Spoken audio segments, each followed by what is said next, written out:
Bonjour et bienvenue sur la chaîne Fire pour un nouvel épisode de Dis c'est quoi ton jeu. Aujourd'hui j'accueille Étienne Barre, l'auteur de Freepon RPG, donc bienvenue à toi. Est-ce que tu peux, pour ceux qui ne te connaissent pas encore, te présenter brièvement? Oui, donc bonsoir Hakim, merci infiniment de me recevoir dans cette prestigieuse émission. Donc je m'appelle Étienne Barre, je suis carrément vieux, j'aurai 60 ans l'an prochain, un âge quasi canonique. Je dois être peut-être plus vieux encore que le jeu de rôle, je sais plus comment dire, oui parce que, enfin voilà. Donc Étienne Barre, bientôt 60 ans, je vis entre Rennes et le Mont-Saint-Michel dans un petit village perdu et charmant que certains malveillants désignent un peu comme le trou du monde, mais c'est pas vrai, c'est très bien. Preuve, Un j'y peu suis. comme tous les villages de Bretagne. J'ai le droit de le Un dire, peu j'en comme viens. tous les villages de Bretagne. Tu peux casser les Bretons, j'ai aucun Je suis souci bretonne. là-dessus. Voilà, je ne suis pas breton, donc tu peux y aller. Moi, ça me... Je veux dire, au contraire, je veux dire, je risque de renchérir. Donc, je suis marié, je vis avec la même dame depuis 37 ans. Enfin, pour l'auteur de Freepon RPG, ça la fout mal. Et deux grands garçons qui ont 32 et 28 ans, et deux petits-enfants, une petite fille de 10 ans et un petit garçon de 4 ans. C'est Voilà, la et grande sinon, famille. pour remplir le frigo, et payer les factures, je suis informaticien indépendant. D'accord. Et c'est quoi ton parcours dans le jeu de rôle? T'as commencé quand? J'ai commencé en 81, j'avais 17 ans. J'étais pas née. Voilà. Alors, l'été 81, il y a eu un numéro spécial de jeux et stratégie. Les plus anciens d'entre nous se souviendront de cette revue, dans lequel il y avait un article sur le jeu de rôle. Moi, j'ai lu ça, je me suis dit, mais ce truc, c'est pour moi, quoi. Je veux dire, sauf qu'à l'époque, c'était hyper difficile à trouver. Il y avait peut-être quelques centaines, peut-être dizaines de joueurs en France. Moi, j'étais en terminale à l'époque. J'étais en terminale, en pension. Et puis, je commence à parler de ça à un copain. Je lui raconte ça. Il me dit, ouais, ça a l'air pas mal. Je dis, ah, on peut essayer de bricoler un truc, mais il faudrait trouver un dé. Faudrait trouver un dé. Donc, on commence à faire le tour des pioles des autres pour chercher un mec qui aurait un dé. Et là, on tombe sur un mec qui avait la collection complète de Donjons et Dragons. Tu sais, les 4 volumes, comment dire, voilà, c'était... Il était chaud. Voilà, on a fait notre premier scénario ce jour-là, je m'en souviendrai toute ma vie. C'est le scénario qui était en encart de Cassius Belli numéro 2. Je parle bien de Cassius Belli, la première édition, la toute première version qui apparaissait dans ce moment-là. Il m'a vendu une certaine boîte de base, parce que lui, étant passé sur ADD, une boîte, je ne sais plus s'il était rouge ou bleu. Je me demande s'il n'était pas bleu, celle-là. C'était même encore avant la boîte rouge. Et voilà comment l'histoire a commencé. Alors, ce qui était bien, c'était une pension où j'étais aussi le week-end. Donc, j'ai trouvé une excellente façon d'occuper mes week-ends de mon année de terminale. Et voilà, j'avais mis le doigt dans l'engrenage. Ah là là, on demande si c'est le scénario du mage ressuscité en batracien. Non, c'est pas celui-là. C'était un truc avec une tour. Je crois pas que c'était. Je ne crois pas qu'il y avait un mage. Non, ça me dit rien, Vincent. Honnêtement. Oh, zut, je l'ai trahi. Donc, non, c'était pas celui-là. Et donc, voilà comment j'ai commencé. Ensuite, pendant mes études, j'en ai fait pas mal. Comme à peu près, j'imagine, pas mal de gens pendant leurs études. Et puis en 86, j'ai arrêté faute de joueurs. J'ai cherché pendant un petit moment. Mon épouse est la plus adorable des femmes, mais elle n'est pas rôliste. C'est à peu près son seul défaut. On peut pas être parfaite, hein. On peut pas être parfaite, tout à fait. Tout à fait. Et puis s'il était rôliste, je pense que certains, parmi les spectateurs de cette émission, auraient déjà essayé de me la shipper. Déjà qu'ils essaient de me la shipper sans ça. Ce serait scandaleux. Ça serait scandaleux. Et donc, entre 86 et 2008, j'ai fait une grande pause. Alors, je suis resté, abonné à Cassius Belli pendant un bon moment. Je recevais toujours mes Cassius Belli. Ça me faisait un petit peu envie, mais bon, c'est un petit peu le schéma qu'ont suivi, j'ai l'impression, beaucoup de gens de ma génération qui s'y sont mis au collège, voire au lycée, qui ont fait ça pendant les études, et puis qui, en rentrant dans la vraie vie, entre guillemets, Travail, famille et non, je ne dirais pas le troisième mot, métro, boulot, dodo. On passe à autre chose. Jusqu'à ce jour béni de mai 2008, où mon fils cadet, qui avait donc 2008, il avait 13 ans à l'époque, est rentré après avoir passé quelques jours de vacances chez un cousin à lui, et il me dit: Papa, j'ai découvert un truc génial, ça s'appelle le jeu de rôle. Mon fils, je dis Louis, tu es mon fils. Et voilà, c'était reparti. J'ai googlé jeu de rôle sur. Pause, en fait. Pardon ? Une très grosse pause en fait. Ouais, une très grosse pause, 23 ans quand même. J'ai continué un petit peu à écrire pendant ce temps-là quand même. J'ai quand même écrit quelques bouquins, j'ai continué à lire. Enfin, je veux dire, la bête était en sommeil. Elle n'était pas totalement morte et oubliée au fin fond d'une. La bête était là. Je veux dire, le démon m'habitait toujours, profondément endormi, mais il était toujours là. Et donc en 2008, j'ai remis ça, comment dire, avec mon fils. Donc ça a été des expériences très très sympas. J'ai de très bons souvenirs des samedis après-midi, des dimanches après-midi passés à faire des jeux de rôle ensemble. D'immenses barres de rire. C'était très sympa à faire entre un père et son fils. Et puis j'ai trouvé un club où je me suis remis doucement. En 2009, je suis allé pour la première fois à une convention qui s'appelait Eclipse à Rennes. À côté de moi, il y avait un type qui jouait un jeu à base de chats. C'est le genre de truc qui marchera jamais, quoi. Je veux dire. Qui jouait, qui faisait vachement de bruit, rigolait encore plus que moi. Il m'a super vexé. Oui, on parle de chat. Voilà. Et voilà, je veux dire, voilà, j'ai mis le doigt comme ça dans l'engrenage. Et puis le second gros doigt dans l'engrenage, c'était en 2013 quand j'ai goûté aux jeux de rôle en ligne, aux jeux de rôle via Internet. Parce que avant ça, je veux dire, je veux dire, en dehors des parties, les gens. Voilà, surtout bon, voilà, j'étais quand même un peu pris par la vraie vie. Et donc 2013, découverte du jeu de rôle en ligne, et là, ça a été le début de la fin, on va dire. Oui. Déjà, dès 2009, j'ai lancé un blog qui est toujours là, mon fameux blog Bienvenue dans les Follandes.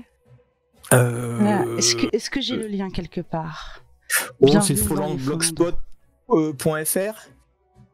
Je ne l'ai pas là. En fait, continue, je vais le chercher pendant ce temps-là. Ouais, non, Folland, tu tapes Bienvenue dans les Follandes, tu vas le trouver tout de suite. Et donc j'ai commencé un blog, et puis voilà, j'ai mis le doigt dans l'engrenage, ça y est, c'était foutu. Depuis, à quoi j'ai joué, je m'y suis remis un petit peu avec divers trucs trouvés à droite à gauche. J'ai eu un énorme coup de cœur pour Barbarian of Lemuria, avec lequel j'ai pas mal joué il fut un temps. Ça, c'était vraiment un système qui me plaisait. J'ai commencé à développer Fripon RPG jusqu'au ce jour absolument miraculeux où un copain m'a prêté Watsburg, le jeu de Cédric Ferrand, qui est motorisé par Fou, le système qui motorise aujourd'hui Fripon RPG. D'accord. Et je suis tombé absolument, il faut le dire, fou amoureux de ce système. Et donc là, on aura l'occasion d'en parler tout à l'heure parce que je ne connais absolument pas. C'est dommage, mais ça va être une belle découverte. Bah oui. Les gardoches, qu'est-ce que William Fumble dit? Les gardoches, qu'est-ce que c'est? De quoi tu parles? C'est ça. Watsburg, c'est le jeu où tu joues un gardoche, c'est-à-dire tu joues un flic de base dans une ville médiévale. D'accord. Et Monsieur Chat demande d'ailleurs, Étienne, on attend toujours la version Lemurian of Barbaria. Lemurian of Barbara, tout à fait. On a fait, il y avait un Barbarian of Folland, mais bof, ça faisait, c'était pas génial comme acronyme. Ouais. Ça sonnait pas super. À un moment, ça a été Bistouille of Folland. Ça faisait aussi bof, mais c'était plus drôle. Voilà, c'était Bastien Wotos qui avait trouvé ce terme bistouille qui veut strictement qui a aucun rapport avec ce qu'on faisait, mais ça me plaisait le terme Bistouille of Folland, je trouvais ça très très drôle, et puis après c'est devenu Fripon RPG. Ok. Et c'est quoi ton jeu préféré? Mon jeu de rôle préféré? Ouais. Est-ce que je ferais preuve d'immodestie en disant que c'est le mien? Pas vraiment. J'ai du mal à te dire si j'ai un jeu préféré. Il y a des jeux que j'aime bien. T'as un type de jeu préféré peut-être? Ah, j'aime bien je dois avouer que j'aime beaucoup tout ce que fait Monsieur Grumpf, John de son prénom. À la fois pour ses systèmes, à la fois parce que c'est toujours des univers très ouverts. C'est bourré de bonnes idées. Il a une qualité que je n'ai pas. Enfin, il a plein de qualités que je n'ai pas, mais il a entre autres une qualité que j'aimerais vraiment avoir, sur laquelle je serais prêt à, je dirais pas comment dire, à vendre mon âme, mais à faire un gros chèque, qui est la concision. Il est capable d'être De dire en un mot. d'écrire une phrase qui va faire 20 mots, qui va faire 3 lignes, et là-dedans, avec ça, t'as de quoi jouer pendant des heures et des heures. Voilà. Donc j'aime bien ce que fait ce monsieur. Dans les jeux que j'aime bien, je suis obligé d'avouer que, comment dire, mes plus grandes barres de rire rôlistes en dehors de mon jeu ont été autour d'une table de Cats. Avec monsieur, voilà, celui qui est là, parce que quand même, s'il y a un jeu où on rigole, c'est quand même celui-là. C'était quand même, on a eu des, ouais, en fait, je joue très peu aux jeux, enfin je joue très peu en tant que joueur. Je masterise énormément, mais si tu fais un rapport entre le temps passé à masteriser et le temps passé à jouer, je crois que c'est plus de 95% à masteriser. D'accord. Et c'est par volonté ou par je défaut? regrette de le dire, mais quand je joue, souvent, je m'ennuie. J'aime tellement tirer les ficelles que je suis frustré, en fait. On parlait de psychologie de comptoir tout à l'heure. Voilà. Exactement. Merci, Aki. Avec plaisir. C'est trop gentil. C'est... Vas-y. Donc j'ai quand même beaucoup aimé Barbarian of Lemuria. Qu'est-ce que j'aime bien comme jeu? Puis le reste, ouais, c'est quand même beaucoup des jeux de Grumpf quand même. Voilà, c'était des Dragon de Poche. J'ai beaucoup aimé Dragon de Poche. Le flou générique. Fou générique, j'ai le droit d'en dire du bien, puisque comment dire, j'y suis pour rien, quoi. Je veux dire, c'est vraiment un système que j'adore, à tel point que souvent quand je veux jouer à quelque chose d'autre, parce que je ne joue pas qu'à Freepon RPG, ben en fait rapidement j'en viens à le motoriser avec Fou. Certains présents parmi cette assemblée, il y a quelques temps, on a fait une campagne Poulpe, donc une campagne avec des nazis, forcément, où on lâtait du nazi à longueur de scénario. On a commencé avec un autre système, et au bout de quelques séances, j'ai dit à mes joueurs, non les gars, on revient sur Fou, parce que là, m'ennuie. Voilà. J'aime les systèmes très très simples. Je sais pas si tu connais un tout petit jeu qui s'appelle Laser et Sentiment. J'en ai entendu parler. Voilà, c'est un jeu où ton personnage est défini par une carac et tu joues avec un des 6. Okay. Donc voilà. Et ça, efficace. En fait, j'aime les systèmes de jeu qui se font totalement oublier, où tu n'as aucun besoin pendant la partie d'ouvrir ton livre de référence pour savoir comment on fait. Tu vois ce que je veux dire? Et comme je le disais en ouverture de cette émission, je suis plus tout jeune, donc j'ai ma mémoire qui commence à parfois me jouer des tours. Il me faut des choses vraiment très simples. Je comprends. Voilà. Et, comment t'en es venu à devenir créateur de jeux de rôle? Il te manquait quelque chose dans toute la proposition, ou c'était vraiment un univers qui te travaillait avant? Tu vois, moi je me définis plus comme un auteur de bouquins qui a fait un jeu de rôle à côté, que l'inverse, qu'un auteur de jeu de rôle qui écrirait des romans et des nouvelles. C'est que dans j'ai jamais trouvé mon pied dans aucun univers qui a pu m'être proposé. Et dans tous les univers qui ont pu m'être proposés, je les ai toujours changés à ma sauce. D'accord. Et autant écrire un système, j'en suis totalement incapable. Les rares comment dire, tentatives ont été assez pathétiques, mais de toute façon, il n'y a pas de témoin, j'ai tout brûlé. Voilà, il n'y a aucune preuve. Alors, faut pas en parler parce que maintenant, on va te savoir. Alors que peut-être je me débrouille un petit peu mieux pour faire des univers. Donc voilà. D'accord. Donc voilà l'idée. RPG, c'est des nouvelles et des romans avant d'être un jeu de rôle. Oui, tout à fait. C'est tout à fait des romans et des nouvelles. Et c'est toujours des romans et des nouvelles. Puisque j'en suis quand même à ce jour à 5 romans édités et un recueil de nouvelles. Ah. Et on les trouve où ces romans et alors, Ben, le mieux, c'est de les commander sur le site de l'éditeur, mon grand ami Stella Maris. Sinon, il n'est pas exclu qu'on puisse les trouver dans certaines librairies ou boutiques. Par exemple, je sais qu'on les trouve chez Philibert à Strasbourg, on les trouve chez Trollune à Lyon. Et à part ça, je suis bien embêté pour te répondre, mais le mieux, c'est quand même de les commander sur le site de l'éditeur parce que c'est là où ils gagnent le plus de sous. Ok. Voilà, et puis c'est comme c'est. Là, vous êtes sûr, qu'ils vous répondent. Voilà. Après, il faut continuer à faire vivre les boutiques, surtout les boutiques qui mettent mon jeu en avant quand même. Voilà. Surtout elle. Surtout celle-là. Surtout celle-là. Bon, on va passer sur le jeu. Comme ça, tu vas pouvoir nous parler un peu plus de l'univers. Donc, je vais vous lire le petit pitch. Donc, on va parler maintenant de Friponne RPG. Pour donner un aperçu à ceux qui ne connaissent pas encore, Friponne RPG permet d'incarner des fripons et des friponnes dans un monde paillard et beau. Les Follandes, où l'on combat colonialistes, pirates et autres menaces dans une civilisation au principe peace and love. Les héros, souvent héroïnes, évoluent dans un environnement généreux et bienveillant, teinté de magie qui sert plus souvent au quotidien qu'au combat. Est-ce que tu peux nous parler justement davantage des Follandes et de ce qui le rend unique ? Alors, les Follandes. On va d'abord dire un mot de l'univers. Je me permets de coller un lien pour la carte dans le chat. Tu fais bien. Les Follandes, c'est un archipel. C'est un archipel, un très très grand archipel qui fait à peu près la taille de l'Europe en gros. Mm-hmm. Au nord il fait froid, au sud il fait beau.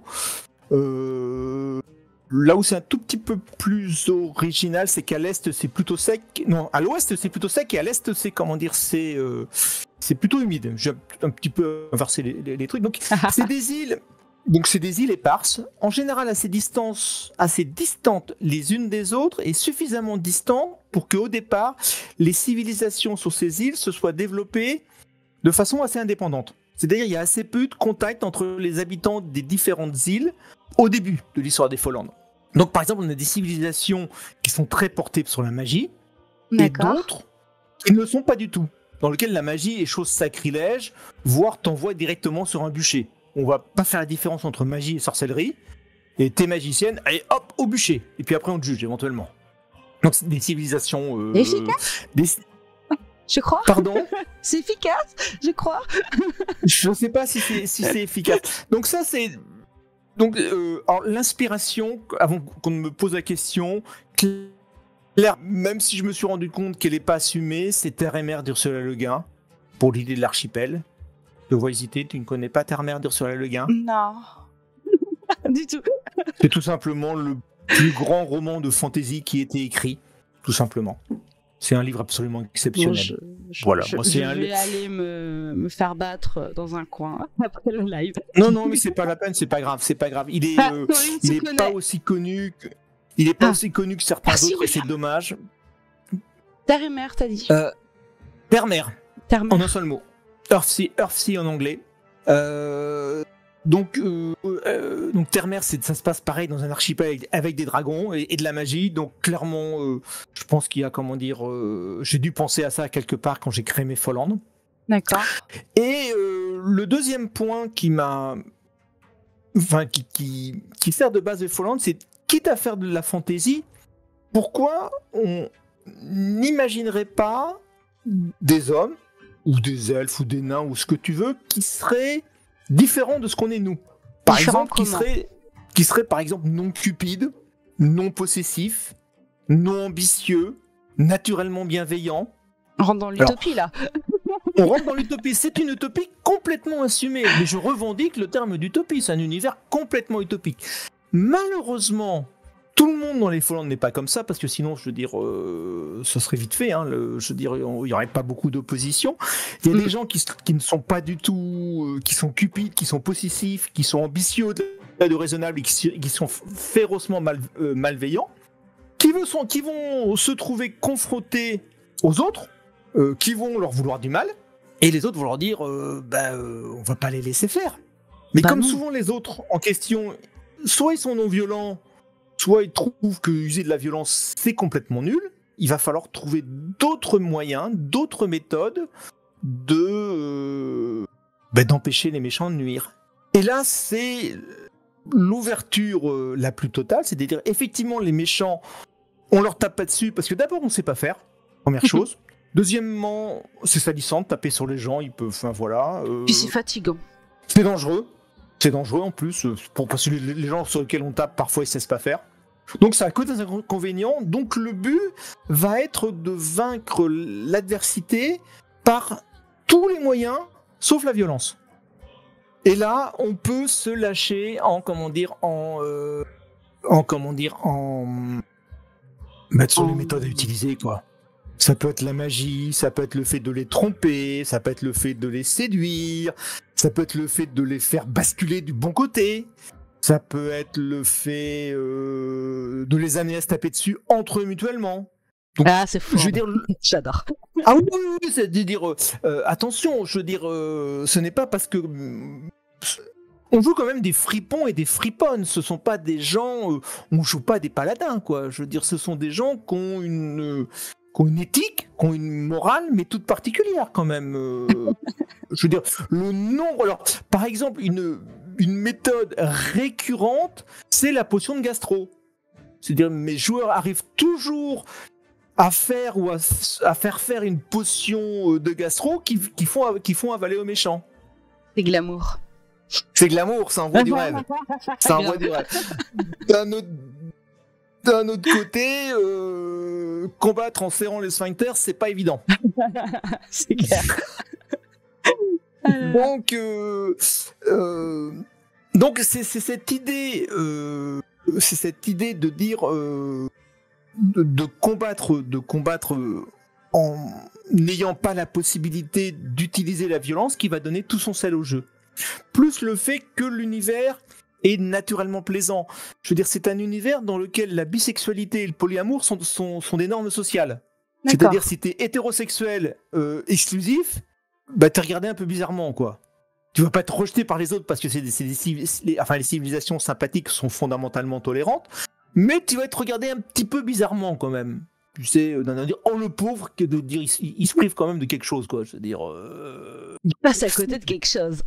Il passe à côté de quelque chose. Et comme, je veux dire, sur l'aspect roleplay, tu enlèves ce ressort, ces ressorts que sont la jalousie, la possessivité, ben ça permet d'explorer plein d'autres choses. D'accord. Et c'est pas forcément, joyeux.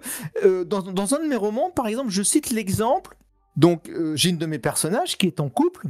Donc, elle est bisexuelle et en couple avec une autre femme. Et l'autre femme lui annonce, écoute, je voudrais, accueillir parmi nous ce type-là comme conjoint.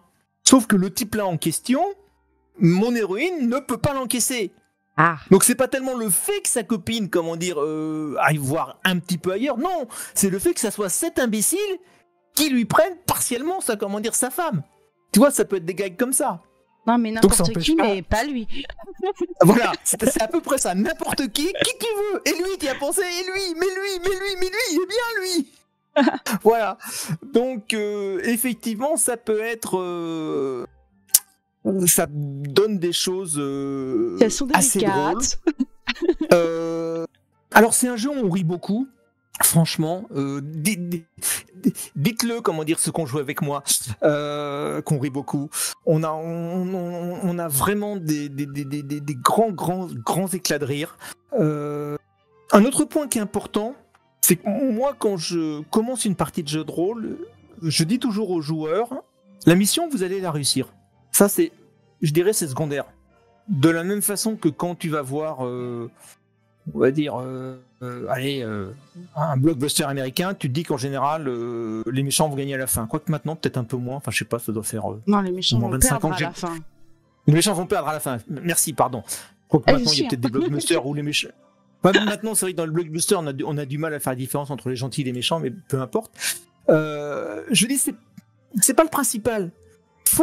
Focalisez-vous sur la façon dont vous allez y parvenir en y mettant le plus de gags. Bref, lâchez-vous, quoi. On se plaisir. Et quand tu as dit ça aux joueurs, je me demande parfois si certains joueurs, je fais bien de leur dire, parce que là, on est parti dans le, on est rapidement parti dans des délires assez joyeux. Et très honnêtement, j'arrive pas à me souvenir d'une partie de Freepon RPG où on a pari, je dirais on a pari un peu, sinon beaucoup, quoi.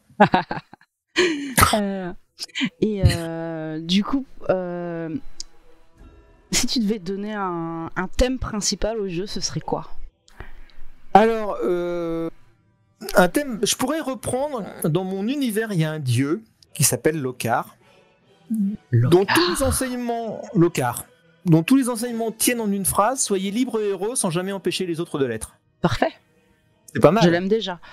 Voilà, donc tu peux l'inscrire en lettres d'or au-dessus de ton lit, je t'y autorise. Ah là Voilà, là. et je pense que ça résume assez bien mon jeu. C'est-à-dire que, en fait, mes personnages, enfin, oui, les personnages de Freepon RPG, ils cherchent ni la fortune ni la gloire, ils cherchent simplement à être libres et heureux, et si possible à aider au maximum les autres à l'être. Mais c'est fantastique. C'est assez J'ai sympathique. envie de les empêcher. Hein? Bah, les méchants, forcément. Mais pourquoi? Parce qu'ils sont méchants. Mais pourquoi ils sont Et méchants? parce qu'ils sont méchants. Parce qu'ils sont. Alors pourquoi ils sont méchants? Il y a plein de raisons. Peut-être que leur maman les a pas assez aimés, ils n'ont pas été assez allaités, ils n'ont pas été allaités assez longtemps. J'en sais rien. Moi, ils vivent dans des civilisations de merde. Parce que autant les civilisations utopiques sont sympathiques, agréables, joyeuses, autant je peux t'assurer que de l'autre côté, les civilisations qui ne le sont pas ne le sont vraiment, vraiment, vraiment pas. Aïe. Par exemple, je vais te donner un exemple très concret.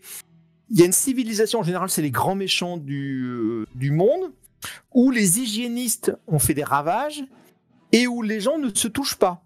Mais quelle tristesse. C'est-à-dire que les mamans vont pas faire des câlins à leurs enfants, à l'extrême limite. Je sais pas trop comment ils se reproduisent. Je pense qu'ils se bouchent le nez ou un truc comme ça. Enfin, tu vois, ça doit être. Ils ne se touchent pas. C'est-à-dire qu'ils ne se serrent pas la main parce que les hygiénistes, ils ont convaincu que si on se touche, on transmet des microbes, donc on transmet des maladies. Je te laisse imaginer. Imagine une société comme ça où on érige en principe absolu le fait qu'il ne faille jamais toucher l'autre. C'est génial. pas très joyeux. Ah, voilà. Ouais, ça envoie du rêve, hein. Oui, non. Voilà, des choses comme ça. Alors bien sûr, il y a son consort de, comment dire, de monarques totalement déjantés, des choses comme ça. Et puis il y a des choses. Mais il y a aussi, j'aime bien. Ça reste une utopie, c'est qu'en général, ça finit par aller mieux. Tu vois, il y a un principe dans la fantasy qui me hérisse le poil. C'est pratiquement tous les univers. Ce sont des univers où, en gros, c'était mieux avant, et ça va de mal en pis. Et quoi que fassent les personnages, bah, ça va peut-être aller un petit peu moins mal, mais ça se barre quand même méchamment en couille, si tu vois ce que je veux dire. Je vois très Même l'œuvre iconique, Le Seigneur des Anneaux, on peut pas dire que la fin soit super joyeuse. Les elfes se barrent et tout, on sent bien que le monde se termine, qu'on tourne une page, c'est quand même assez triste. Eh bien, moi, mon idée, c'était de partir d'un monde qui justement n'allait pas si bien et qui allait progressivement vers quelque chose de mieux. Et ce pourquoi les Freepon, donc les joueurs, agissent. C'est-à-dire ils agissent pas juste pour défendre leur précaré, non, quelque part ils agissent pour pouvoir... C'est le Gandhi des jeux de rôle en fait. Oui. Et aussi c'est le ça, jeu il y a un peu de ça. Oui, c'est un jeu feel good, c'est un jeu oui, ça j'assume totalement ce terme de feel good. D'ailleurs, pardon. Termine. Je pose ma question. Je dis que je l'assume totalement. Et d'ailleurs, pourquoi avoir choisi de mettre l'accent sur des héros et des héroïnes qui défendent des valeurs aussi positives? Pourquoi?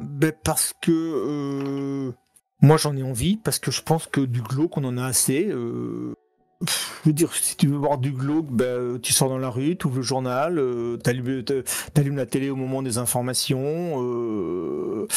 Tu sais, tu peux prendre n'importe quel roman de dark fantasy, n'importe lequel. Je suis pas du tout un expert du sujet, hein, mais tu prends n'importe quel roman de dark fantasy et tu prends la réalité historique. Et tu vois que les pires auteurs, enfin les pires auteurs dans le sens, les pires bouquins de dark fantasy en termes en termes de glauque, d'univers sombre, n'ont jamais été aussi loin que l'histoire.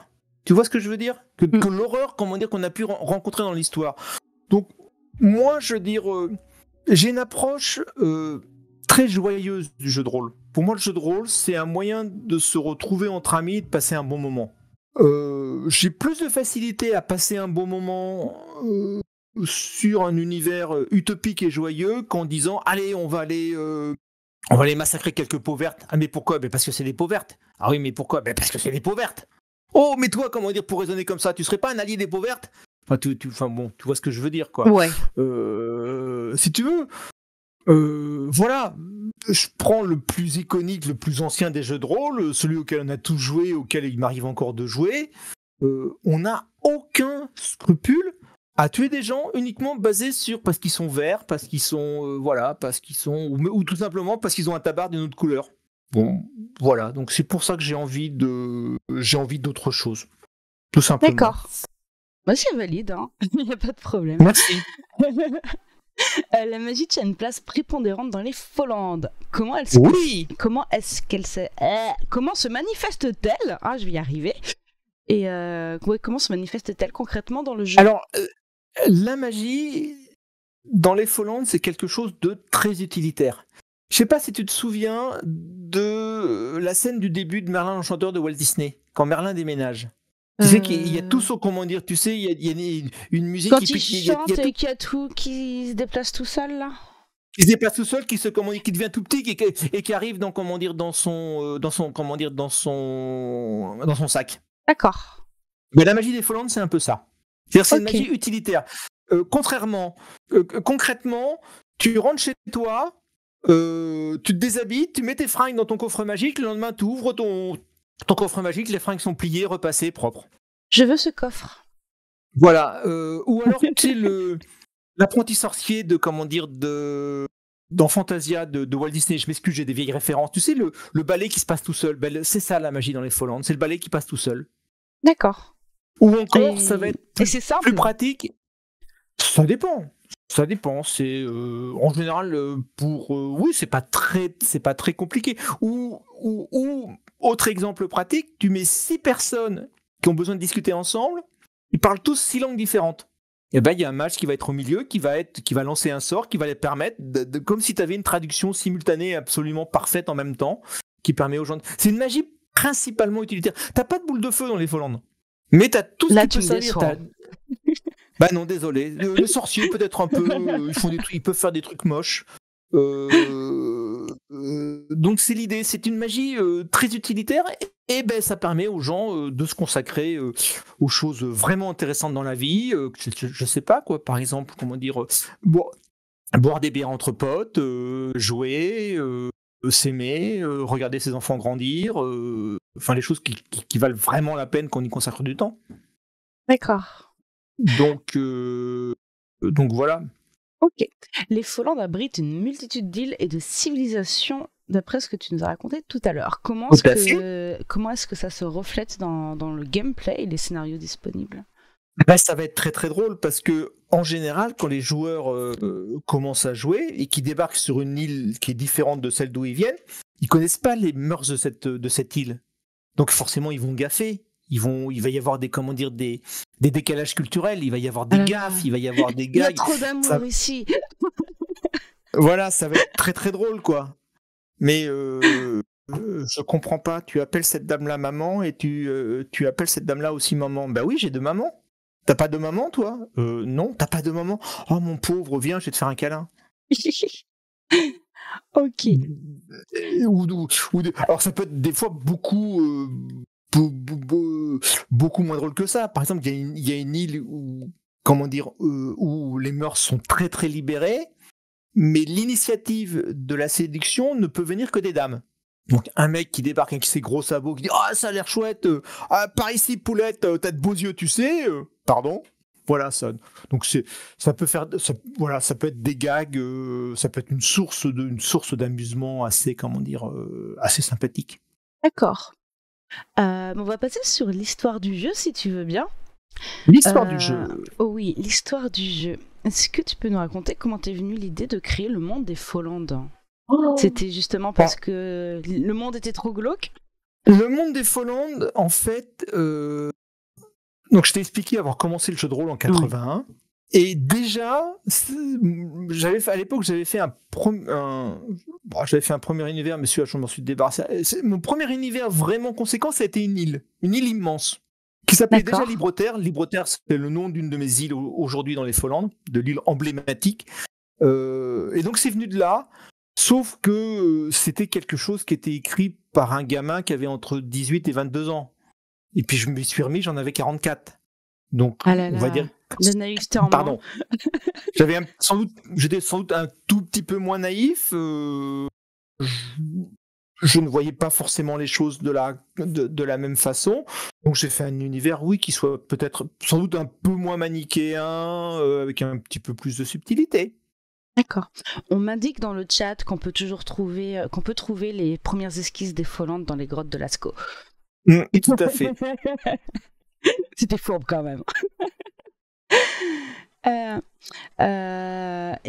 Du coup, combien de temps il t'a fallu pour concrétiser Friponne RPG entre les premiers... Alors, le début, alors, je crois que la première fois que Friponne RPG, enfin que le nom est sorti, ça devait être en 2013 ou 2014. Ça correspond à peu près à l'époque où j'ai commencé à faire des jeux de rôle en ligne. Bon, qui partait déjà, je dis, sur la base d'un univers qui existait, et tout. Ma rencontre de fou doit dater de cette époque-là, je dirais 2014-2015 a priori. Peut-être même un peu plus tôt, je dirais 2013-2014, ma rencontre avec Fou. Donc j'ai fait un premier jeu au départ, c'était des petits livrets A4, enfin A5 parce que de l'A4 plié en deux, écrit avec mes petits doigts maladroits sur mon clavier sous Word. Je me suis à ce jour à Eclipse, j'avais un stand. Donc où j'avais mes bouquins, à l'époque j'étais en auto-édition, je m'ennuyais ferme, j'essayais désespérément d'attirer l'attention du chaland en faisant des yeux de cocker, ça marchait absolument pas. Et puis j'ai un type qui est passé, Ça manquait de Friponne. un monsieur un peu rond avec une grosse barbe qui m'a acheté mon bouquin et qui m'a dit je suis éditeur. Bon, je me suis dit bon. Ça se passe comme ça que dans les contes de fées. Et puis quelques mois plus tard, il m'a rappelé. On a discuté. Il me dit, tu sais, j'ai lu ton livre. J'ai vraiment adoré c'était Face aux démons, ce livre-là, dans cette version-là. On va voir la caméra. Voilà, dans cette version-là. Ça, c'est la version auto-éditée. Maintenant, c'est hyper collector. Il y en a plus. Donc, je pense que quand je serai célèbre, les gens se l'arracheront. Ça vaudra une fortune sur eBay. Les gars qui en ont, gardez-les précieusement. Hein. T'en as vendu beaucoup? Une petite centaine. Ah ouais. C'est pas en auto-édition, c'est pas ridicule. Bah non, carrément pas. Ouais, à peu près. Ouais. J'ai dit en distribué à peu près une centaine parce que j'en avais imprimé ça et il m'en reste le mien. Et puis maintenant, les deux qui me restent, c'est pour mes petits-enfants.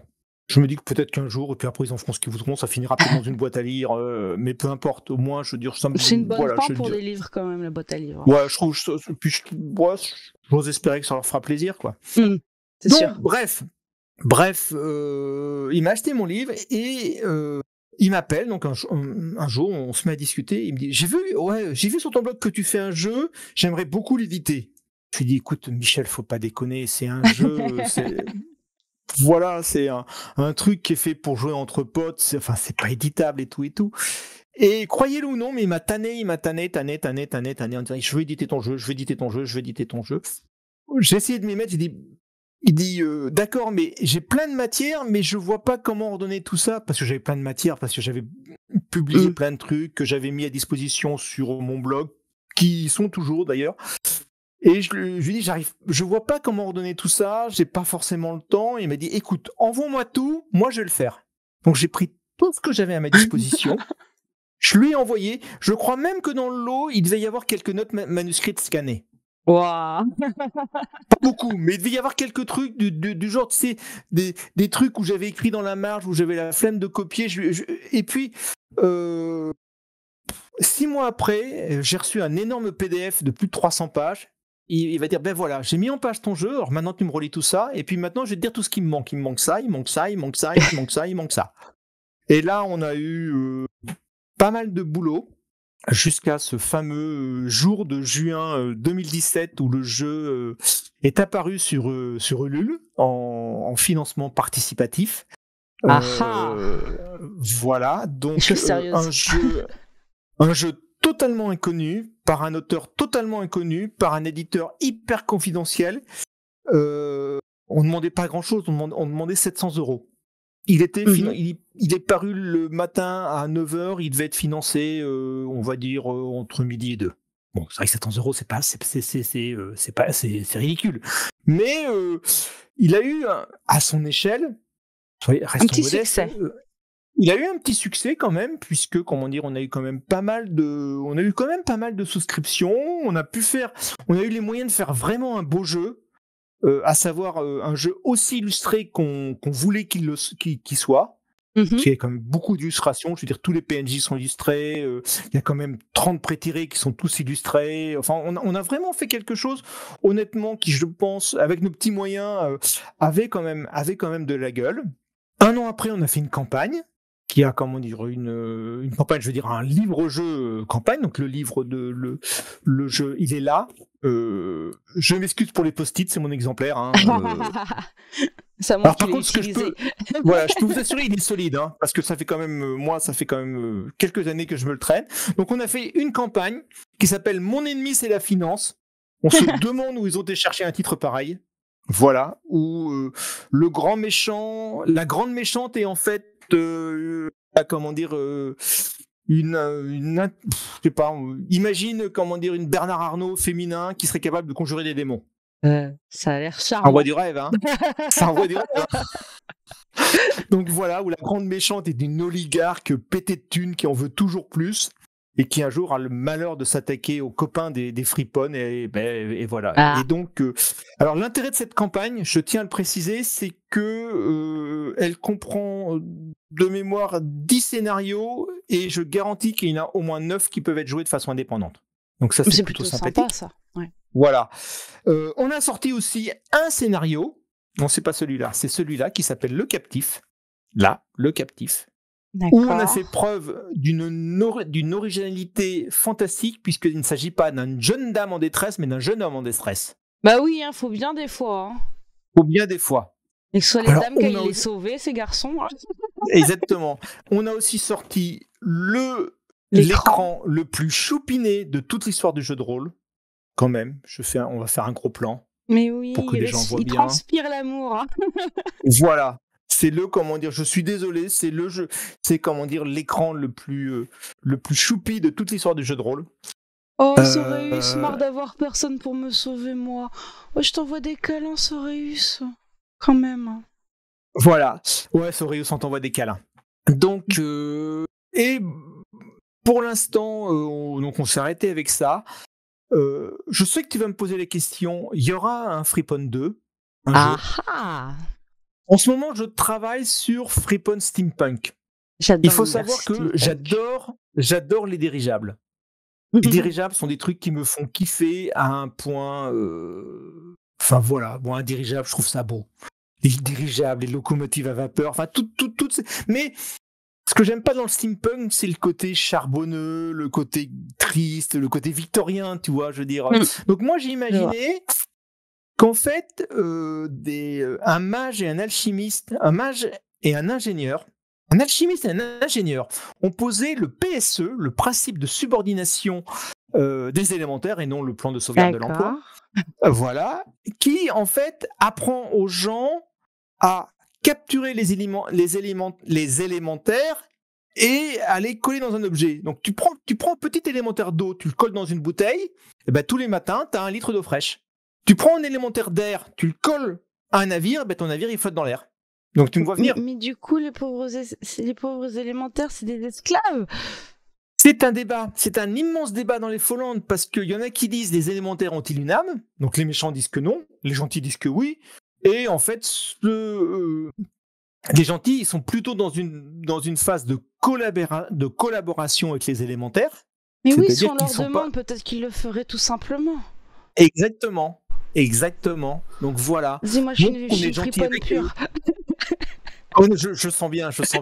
Donc par exemple, on va être gentil avec eux, on va pas les faire trop travailler, on va leur mettre de la musique douce, on va leur mettre des choses qu'ils aiment. Peut-être par exemple que les élémentaires, j'ai trouvé par exemple que les élémentaires d'air, ils aiment peut-être les bonnes odeurs.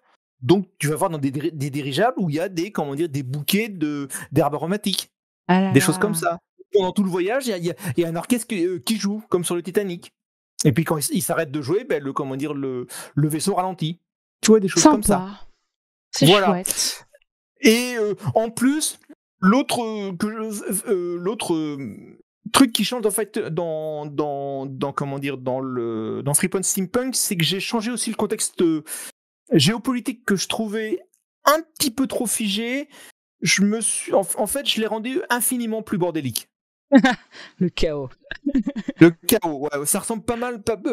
Et en plus, ce qui est sympa, c'est que comme ça a été vite, tout ça a été très vite. J'ai dit en gros que par rapport à, ça se passe entre 20 et 30 ans après Freeporn, donc D'accord. tu peux jouer ton personnage qui est un petit peu mûri, Ou c'est ou alors tu enfant. peux jouer les enfants de ton personnage.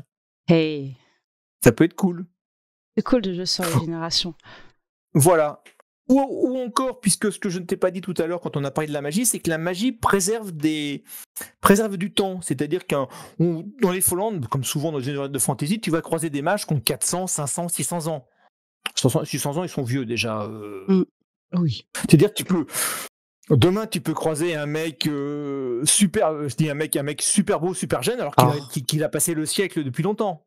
Donc il est jeune et expérimenté. La totale. Bon, c'est fabuleux. J'achète. Donc voilà, donc ça c'est mon projet du moment, Steampunk. Alors pour l'instant, je suis plutôt en train de décliner sous forme romanesque. D'accord. Dans un cycle qui s'appelle le cycle de Jaira et Lorana. 4 tomes prévus, 3 parus. D'accord. Le premier s'appelle Les mains qui guérissent. On le voit bien là. Ça brille un peu, mais oui, on le voit. C'est mieux comme ça, voilà. Alors le deuxième, je suis désolé, je le retrouve pas, comme je t'expliquais avant cette émission. Le troisième vient de paraître, ça s'appelle Longues oreilles idées courtes. Alors pourquoi ça s'appelle Longues oreilles idées courtes ? Parce que ça parle d'elfes un peu révisionnistes. Ah. Voilà. Ouais, j'aime. En général, dans mon univers, je dis, les gens sont naturellement bienveillants, c'est-à-dire que les dragons sont plutôt sympas. Les dragons, ils se posent plutôt en protecteurs de l'humanité. Puis, bon, l'humanité les protège un peu. Les nains, ils sont plutôt joyeux, plutôt à mettre leur technologie au service des bonnes causes. Mais les elfes, j'ai pas pu m'en empêcher. C'est quand même des têtes à claques. C'est un peu, mais comment dire, ils m'agacent un peu les elfes, donc voilà. Donc là-dedans, dans ce roman-là, je mets des elfes pas très sympathiques, mais il y en a aussi de sympathiques, parce qu'il y a toujours des exceptions qui confirment la règle. Okay. Donc, mais un jour, il y aura un Freeporn 2 qui sera à la fois, je veux dire, un complément au premier, mais qui sera clairement un jeu indépendant. Ok. C'est-à-dire qu'il y aura sans doute quelques redites entre le 1 et le 2, forcément, mais par exemple, l'univers ne sera pas le même. Je sais que par exemple, dans la version actuelle, il doit y avoir 150 pages sur l'univers. Je ne sais pas si quelqu'un, à part moi, les a lus. J'en mettrai 30 dans le prochain. J'en mettrai 30 dans le prochain. Tu vois ce que je veux dire ? Partons du principe, en disant aux gens, si vous voulez du lore, si vous voulez comprendre vraiment ce qu'est l'univers, bah, lisez les romans, c'est beaucoup plus rigolo, quoi. Et puis bon, c'est un peu marketing comme argument. N'est-ce pas ? Mais N'est-ce pas ? On dit tellement plus de choses dans des romans. Tu as travaillé avec Jaira Jaira a contribué en jeu en tant qu'illustratrice. Je vais y arriver, hein, c'est dur. Tout à fait. Comment vous avez collaboré ensemble ? Alors, comment la rencontre ? Pourquoi elle ? Pourquoi elle a été choisie par l'éditeur. Elle avait illustré Fou avant de faire mon jeu. Ça s'était bien passé. Ok. Et je dirais ça s'est très très bien passé puisque 6 ans après, on continue à travailler ensemble. C'est super. C'est génial. Elle est le seul univers de jeu de rôle qui continue à illustrer, sinon elle fait autre chose depuis. On s'entend super bien. Alors comment te dire, je sais pas dessiner. Ça a rapport avec elle, le nom du roman, Jaira Tout à fait. C'est un pari idiot.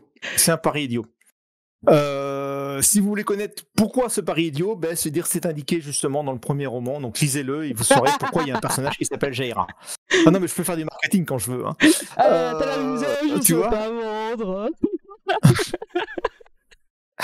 Donc, en fait, je dis souvent, si je savais dessiner, je n'aurais pas représenté mon univers comme elle l'a fait. Mais la représentation qu'elle a de mon univers me convient tout à fait. Sachant que je vais être très franc avec toi, et là, une très grande latitude. C'est-à-dire que je le mets, comment dire, mes explications sont en général très lapidaires. Tu vois, ce personnage-là, t'imagines un Indien d'Amérique qui a une sale tête. Bon, d'accord, voilà, ça va être ça mon explication. Parfois, c'est encore moins que ça. Et lui doit être moche. Lui doit être moche, oui, on va parler tout à l'heure des moches et des pas moches. Lui doit être moche. Alors, le seul souci de Jaira, il a énormément de talent, mais c'est pas dessiner les gens moches. Or, des gens moches, il y en a quand même quelques-uns dans les Follantes. Et je peux pas m'empêcher de vous montrer un exemple d'une première version d'un type qui était censé être laid. Mais on lui avait dit, franchement, tu le fais moche, quoi. Moche, quoi. Oui, je le fais moche. Moi, je le prends en 4 heures. Hein? Voilà. Donc ça, c'était la première version, donc pour que nos amis spectateurs puissent voir la Et est-ce que mochitude. Vous le trouvez moche, vous? Voilà. Donc quand on a reçu ça, on lui a dit non, écoute, là, il va falloir que tu fasses un petit effort quand même. Là, je suis désolé, mais celui-là, tu vas nous le refaire, quoi. Et la V2. Où nous, on aurait demandé encore un peu plus de mocheté, mais il ne faut pas non plus abuser. Où il a l'air un peu, comme tu dis, comme tu l'as dit avant le début de cet entretien, un peu psychopathe. Mais il a l'air vénère. J'ai du mal à qualifier de moche, quoi. La mocheté est subjective. Exactement. La mocheté, c'est subjectif. Donc, on va dire c'est le seul petit micro-souci qu'on a avec elle, mais qui est plus un gag qu'autre chose. C'est mignon. Qui est beaucoup plus... Ouais. Sachant que c'est très agréable de bosser avec elle, parce que d'une part, d'abord, elle tient ses délais, ce qui est comme très appréciable chez des... Elle tient ses délais. Quand elle s'engage à quelque chose, elle le fait. Quand elle te dit, tu auras ça dans 2 semaines, tu l'as dans 2 semaines, souvent avant. Et puis, il y a souvent rien à redire, quoi. Moi, je veux dire, quand je reçois des illustrations, parce qu'on continue à travailler ensemble, hein, à chaque fois, c'est waouh. Enfin, je sais pas si t'imagines, elle a quand même illustré, elle a largement dépassé les 100 personnages, pour moi. Et chacun a sa tête tu n'en confondrais pas deux. Chacun a vraiment sa tête à lui, qui est accordée à sa personnalité. Alors, quand on a fait la campagne, comme on avait beaucoup la campagne, donc mon ennemi c'est la finance, comme on avait beaucoup de personnages, on en avait plus de 100 je crois de mémoire, au départ quand on nous a commencé à nous envoyer des trucs, on lui a dit non, celui-là il va pas pour ce rôle-là, mais par contre pour ce rôle-là il sera très bien. Ok, vous avez un peu... Ouais, on a un petit peu, en gros, et nous balançait des images, et puis on lui disait, bon, pour tel personnage, ça sera parfait, mais celui-là, je le conviens, tu vois, ce personnage-là, tu nous le refais, mais avec une moustache plutôt aristo en guidon de vélo, celui-là, tu lui enlèves des cheveux, celui-là, tu lui en rajoutes, des choses comme ça, quoi, je veux dire. Mais c'est vraiment de l'ordre des détails, quoi, je veux dire, ce qu'on a pu faire ensemble. Ce qui fait que c'est quand même... Non, c'est très, très, très agréable de bosser ensemble. Le seul autre regret, mais ça, ce n'est que partie remise, c'est qu'elle s'obstine à habiter à l'autre bout de la France. Parce que moi, comme je le disais, moi, j'habite aux frontières de la Bretagne et de la Normandie. Elle habite à Toulon. Et on attend avec impatience le jour où on pourra vraiment se rencontrer pour de vrai. Vous êtes jamais rencontrés pour de vrai depuis tout ce temps? On s'est jamais rencontrés pour de vrai depuis ce temps. Elle a du mal à monter dans le nord, moi j'ai du mal à descendre. Donc, et entre mais on va y arriver un jour ou l'autre. Octogone à Lyon. C'est ce que je lui suggère chaque année. Mais bon, voilà, comment dire, il est assez sollicité quand même. Mais ça viendra. Et je pense que ce jour-là, vous prévenez les paparazzi parce qu'on fera la couverture de gala au moins. Au moins. Au moins. C'est chouette. Tu disais aussi tout à l'heure que tu étais édité donc chez Stella Maris. Est-ce que tu peux nous parler de leur travail avec toi et de ses projets? Alors, je crois que j'ai décrit, Michel, donc c'est je peux le dire, l'unique employé de Stella Maris, Michel Chevalier, a fait un travail énorme sur Free Point RPG. Franchement, puisque moi je lui ai balancé des trucs en vrac, lui a trouvé un ordre avec tout ça. Bon, bien sûr, il l'a mis en page. il a mis en page, bon, quand même 340 pages de mémoire, 394, même pas, 394 pages à mettre en page. Il a fallu qu'il fasse tout ça, qu'il pointe comment dire, effectivement tous les manques, qu'il me dise non, ça, il faudrait que tu me développes une partie là-dessus, il faudrait que tu me parles de telle ville, il faudrait que tu me parles de tel peuple, il a sur le jeu de rôle, il a fait un travail absolument énorme. Et je lui en suis d'ailleurs infiniment reconnaissant. Sortir l'essence de tes romans, enfin de tes notes et de tes romans pour pouvoir le faire. L'essence, non, parce qu'il a quand même repris, il l'a repris à 90%, ce que j'avais fait. Il y a peu de choses qu'il a laissé de côté, quoi. Après, bien sûr, il a pointé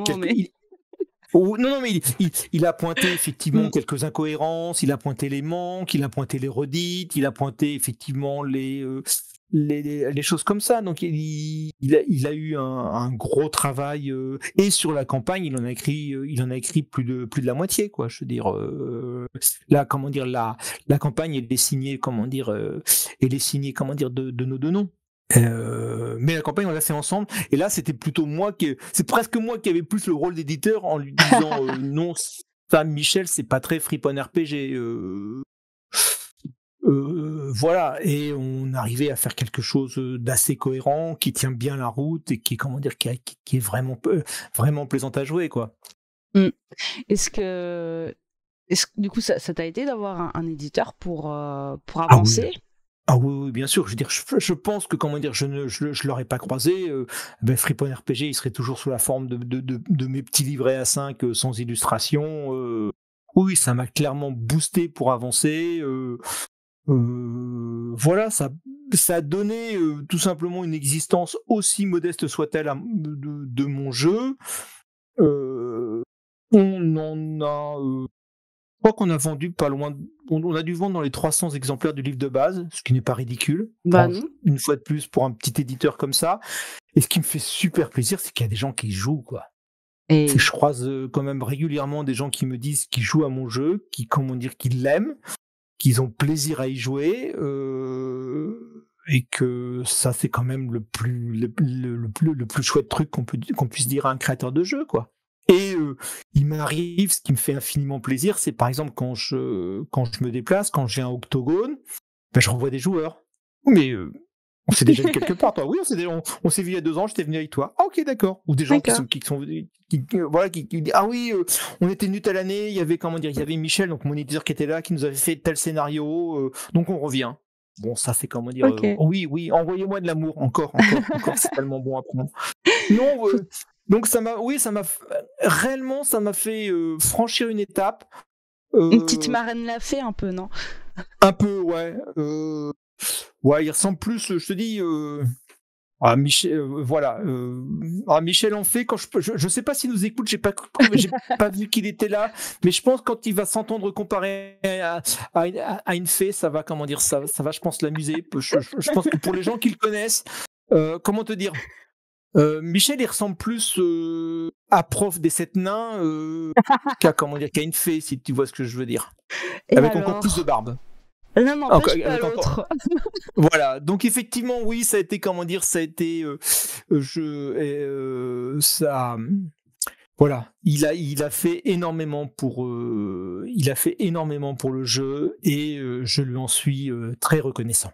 C'est chouette. Effectivement, j'ai eu beaucoup de chance de travailler avec lui et avec Jaira parce que c'était, je veux dire, à aucun moment, tu n'as eu de friction. Tu as eu éventuellement des points sur lesquels on était en léger désaccord, en disant et quand on était en désaccord, Michel, ça a toujours été son attitude, ça a toujours été de dire c'est toi l'auteur, c'est toi qui décides. Je ne connais pas beaucoup. Je suis pas sûr que tous les éditeurs seraient aussi compréhensifs. Donc voilà. Donc effectivement, il a fait un énorme travail RPG. Et je pense que quand je ferai Friponne 2, oui, j'espère qu'il en aura autant envie de continuer. J'espère pour toi. Est-ce qu'il y a eu d'autres gens qui ont travaillé sur Friponne RPG ou c'était juste vous trois? Nous trois, bon, je pense qu'il faut citer nos correcteurs, qu'on s'est vu, qu'on aussi fait un gros travail. Parce que c'est vrai qu'on les oublie on les oublie souvent ces gens-là, mais c'est quand même bien. Benoît Huot et Mathieu Chalot qui ont fait un très gros travail, effectivement, parce que même si on n'est pas ni Michel ni moi, nous sommes trop mauvais en français, on avait quand même laissé passer un paquet de fautes. Puis c'est toujours sain d'avoir un regard extérieur, parce que je crois savoir que les deux en question sont rôlistes. Et ils ont pu nous dire, mais non, il y a un truc qui ne va pas là. Donc, d'ailleurs, on me chuchote sur le chat que quelqu'un a un gros désaccord avec Monsieur Barr, hein, les virgules. Alors, Monsieur Phi Rodson ici présent fait partie des ayatollahs du point virgule, de ce signe, de ce signe laid que je ne sais même pas quoi. Vous voyez ce bougou là sur la main. Ouais, je suis bien d'accord pour cela avec messieurs Cavana et François Ruffin qui méprisent cette espèce de truc très laid.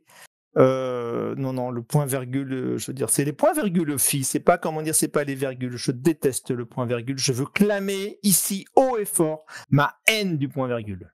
Ok. Voilà, je n'en mets que sous la torture. Je crois que dans Face au démon, dans celui-là, tu vois, 500 pages quand même, tu vois, il est quand même assez épais. Oui. Il y en a 3. Je pense que c'est un moment de fatigue, et puis ça m'a échappé à la relecture. Il parlait bien des virgules, celles devant les mais. Ah oui, il y a ce point. Ben oui, c'est un point de désaccord. Voilà. T'en mets jamais. J'en mets jamais, et puis lui, il faudrait que j'en mette tout le temps. Alors, il y a des fois où, à force. Alors, il faut savoir que Philippe, c'est mon correcteur actuel. Il faut savoir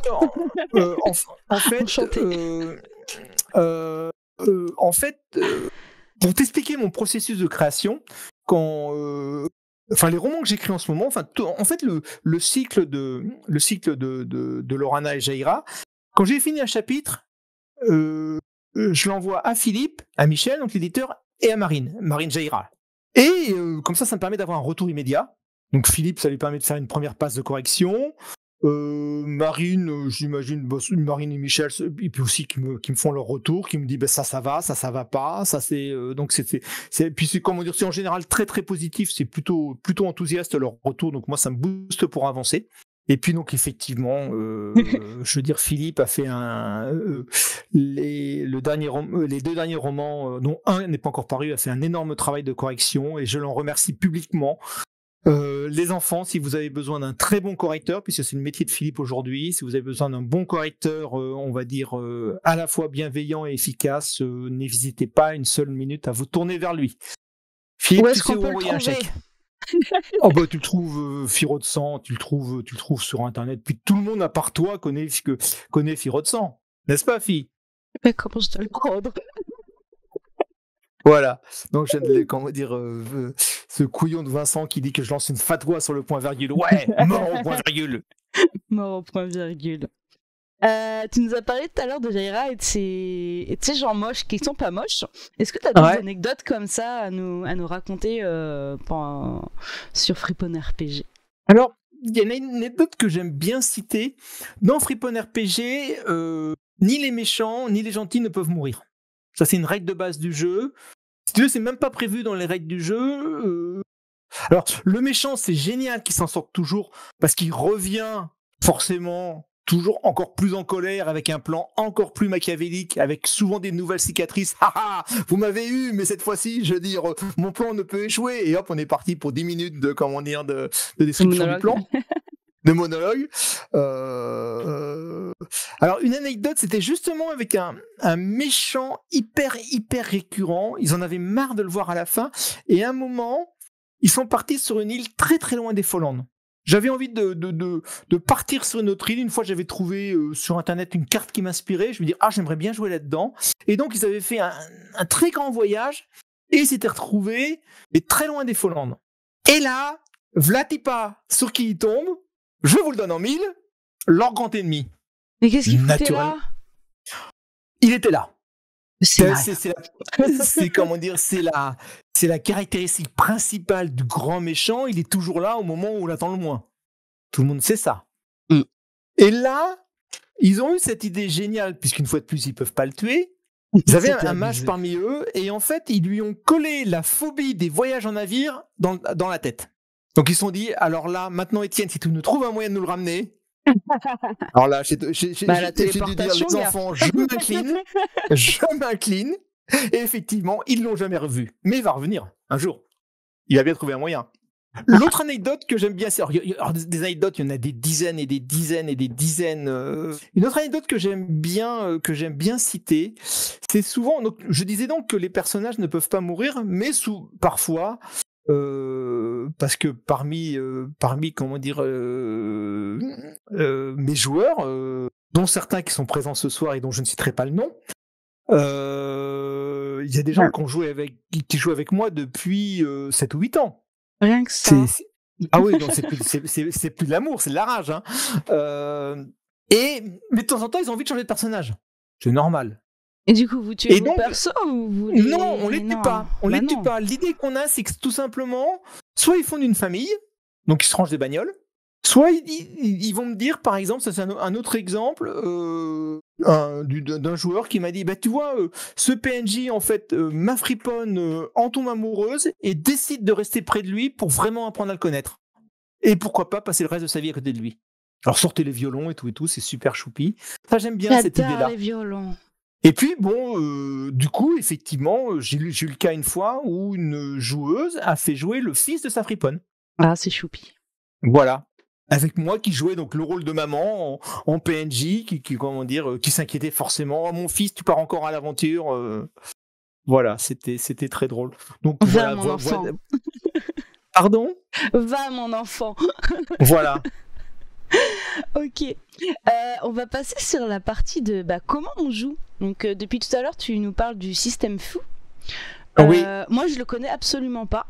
Est-ce que tu peux nous expliquer en quoi ça consiste ? Je vais, ça va, je pense, aider les gens ici. Je vais, ouvrir une fiche. Je vais mettre sur une fiche de personnage dans le chat. Je pense que ça va aider les gens à comprendre ce qu'il en est. Moi, je vais cliquer dessus aussi pour la voir. On va tous cliquer dessus pour la voir. Oui. Donc, en fait, non, moi, je vais pas cliquer. Je vais ouvrir la page du jeu. Ok. En fait, donc, comme tu le vois. Un personnage à Friponner RPG, il n'est pas défini par des caractéristiques, il est défini par des mots. Par exemple, ce bon blondin, que je n'arrive pas à retrouver, donc c'est pour ça que je vais me servir de la, au final de l'index, parce qu'il y a même un index, une table des matières. Exactement, c'est une table des matières, c'est pas l'index. Donc ce bon blondin balagne, alors d'abord on a un concept, voleur au grand cœur, en gros c'est son métier, et puis après il va avoir des traits. Des traits, c'est des adjectifs qui vont le caractériser. Lui est élégant et malin. Il va avoir une attitude face à l'opposition qui va être, quand il est face à l'opposition, qu'est-ce qu'il privilégie, sachant que bien sûr ça va pas forcément s'appliquer. Moi je m'en sors presque toujours car je neutralise. Il y a des choses qui pourront pas forcément neutraliser. Ils vont avoir une faille forcément. Prêt aux 1000 folies pour un joli minois. Ça, il est faible. Voilà. Il va avoir des atouts, faire les poches, se déguiser, prendre une autre voie que la mienne, et ainsi de suite. Il va avoir un petit roublard, en fait. Pardon ? C'est un petit roublard, en fait. Ah, c'est un petit roublard sympathique.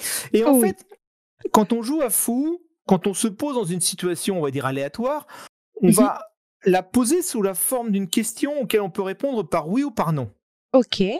Est-ce que j'arrive à crocheter cette serrure ? Bah oui. À la base, et on va utiliser des dés, qui sont des dés comme ça, qui sont des dés où on ne voit rien, enfin qui sont des dés à 6 faces, sur lesquels il y a une face sur laquelle il y a une face qui est marquée oui, oui et, ou oui mais. D'accord. Une face qui est marquée non, non mais, et non et. Ok. À la base, si tu n'as aucun de tes descripteurs qui s'applique, tu vas jeter un dé. Est-ce que j'arrive à crocheter la serrure ? T'as pas de talent précis pour crocheter une serrure, t'as pas forcément des outils idéaux. Éventuellement, tu vas prendre juste ton épingle à cheveux, surtout moi, mon épingle à cheveux, et puis tu vas essayer donc t'as pas de matériel, t'as pas de talent particulier, tu vas essayer de crocheter la serrure en imaginant qu'elle soit facile à crocheter. Tu jettes le dé et tu regardes le résultat. Oui et donc est-ce que j'arrive à crocheter cette serrure ? Oui, et en plus j'y arrive super facilement. En fait, elle était déjà ouverte. Si c'est un oui, j'y arrive. Oui, j'y arrive, mais avec une contrainte. Je vais casser mon outil. je vais perdre du temps, je vais casser la serrure, je vais faire du bruit. Tu vois ce que je veux dire? Ouais. Non, mais j'y arrive pas. Mais par contre, je vais me rendre compte en soulevant la tête qu'il y a un vasistas ouvert juste au-dessus de la fenêtre. Allez, merde. Bon, j'ai quand même perdu 10 minutes. Et puis j'étais ridicule. Non, j'échoue, tout bêtement. Et puis j'échoue, voilà, c'est fini. Non seulement j'échoue, je vais déclencher l'alarme, je vais me blesser, je vais me casser un ongle. Voilà. Quand on a un descripteur qui s'applique, eh ben on va lancer un dé de plus par descripteur qui s'applique et on va prendre le meilleur. Ou si on a des critères négatifs, par exemple, on peut avoir ce qu'on appelle des conditions, c'est-à-dire ton personnage il peut être blessé, fatigué, bourré, il peut être dans le noir.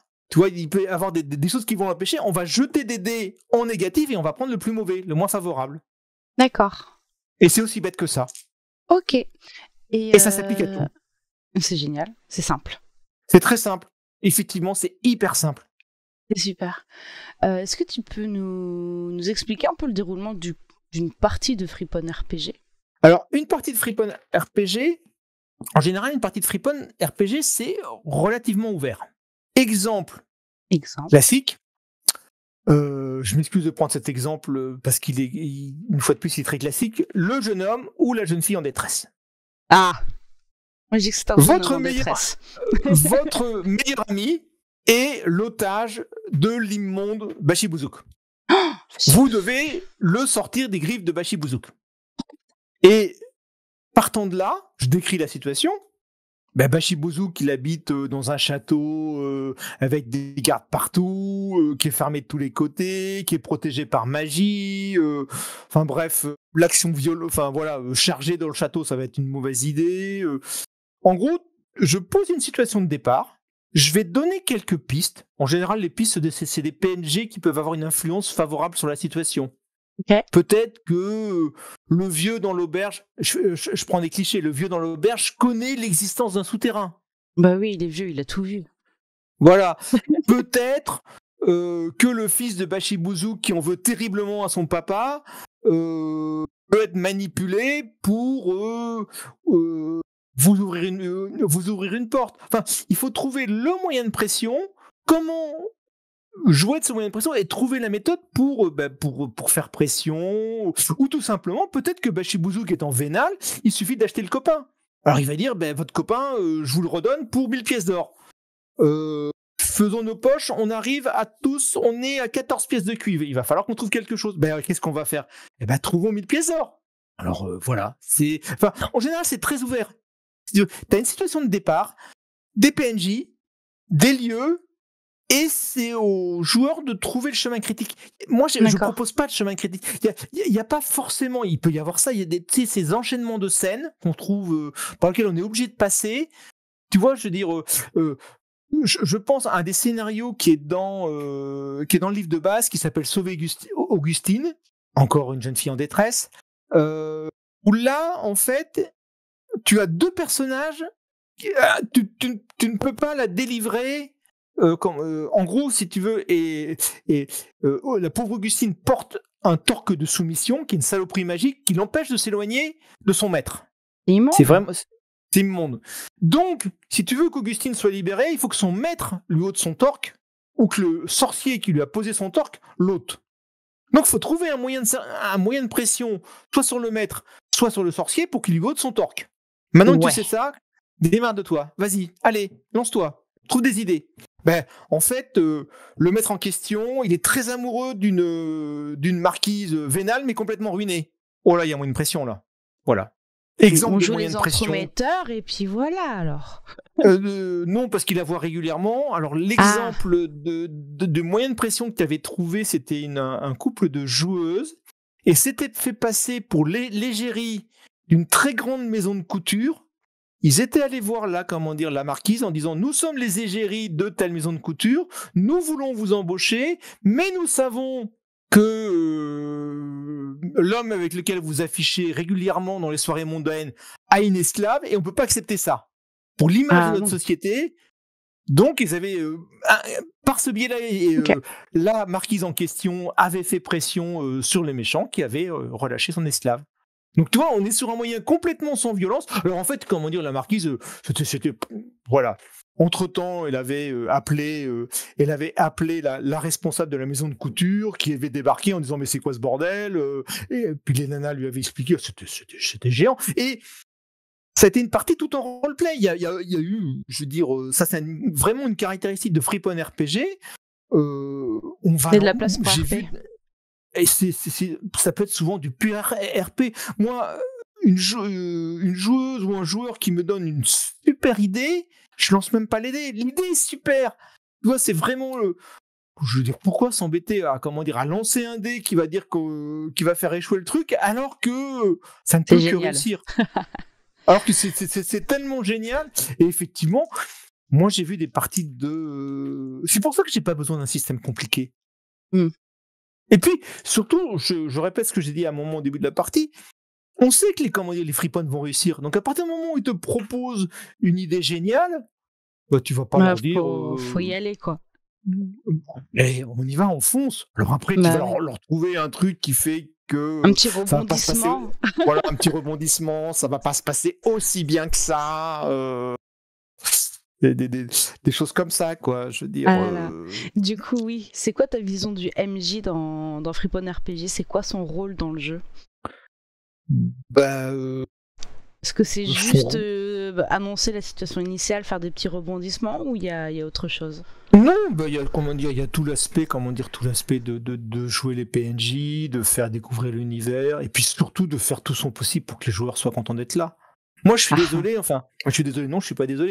Tu fais une partie de jeu de rôle, t'as des gens qui viennent s'asseoir à ta table, ils vont consacrer 4-5 heures de leur vie, éventuellement, si c'est en convention, ils sont déplacés, je veux dire, ils ont payé un billet de train, ils ont payé une chambre de gîte, ils te font le cadeau d'être là autour de ta table, alors qu'ils ont profusion d'autres choix géniaux autour d'eux, mais t'as ton seul et unique but, c'est qu'ils soient contents, quoi. C'est qu'ils ressortent, qu'ils aient comment dire.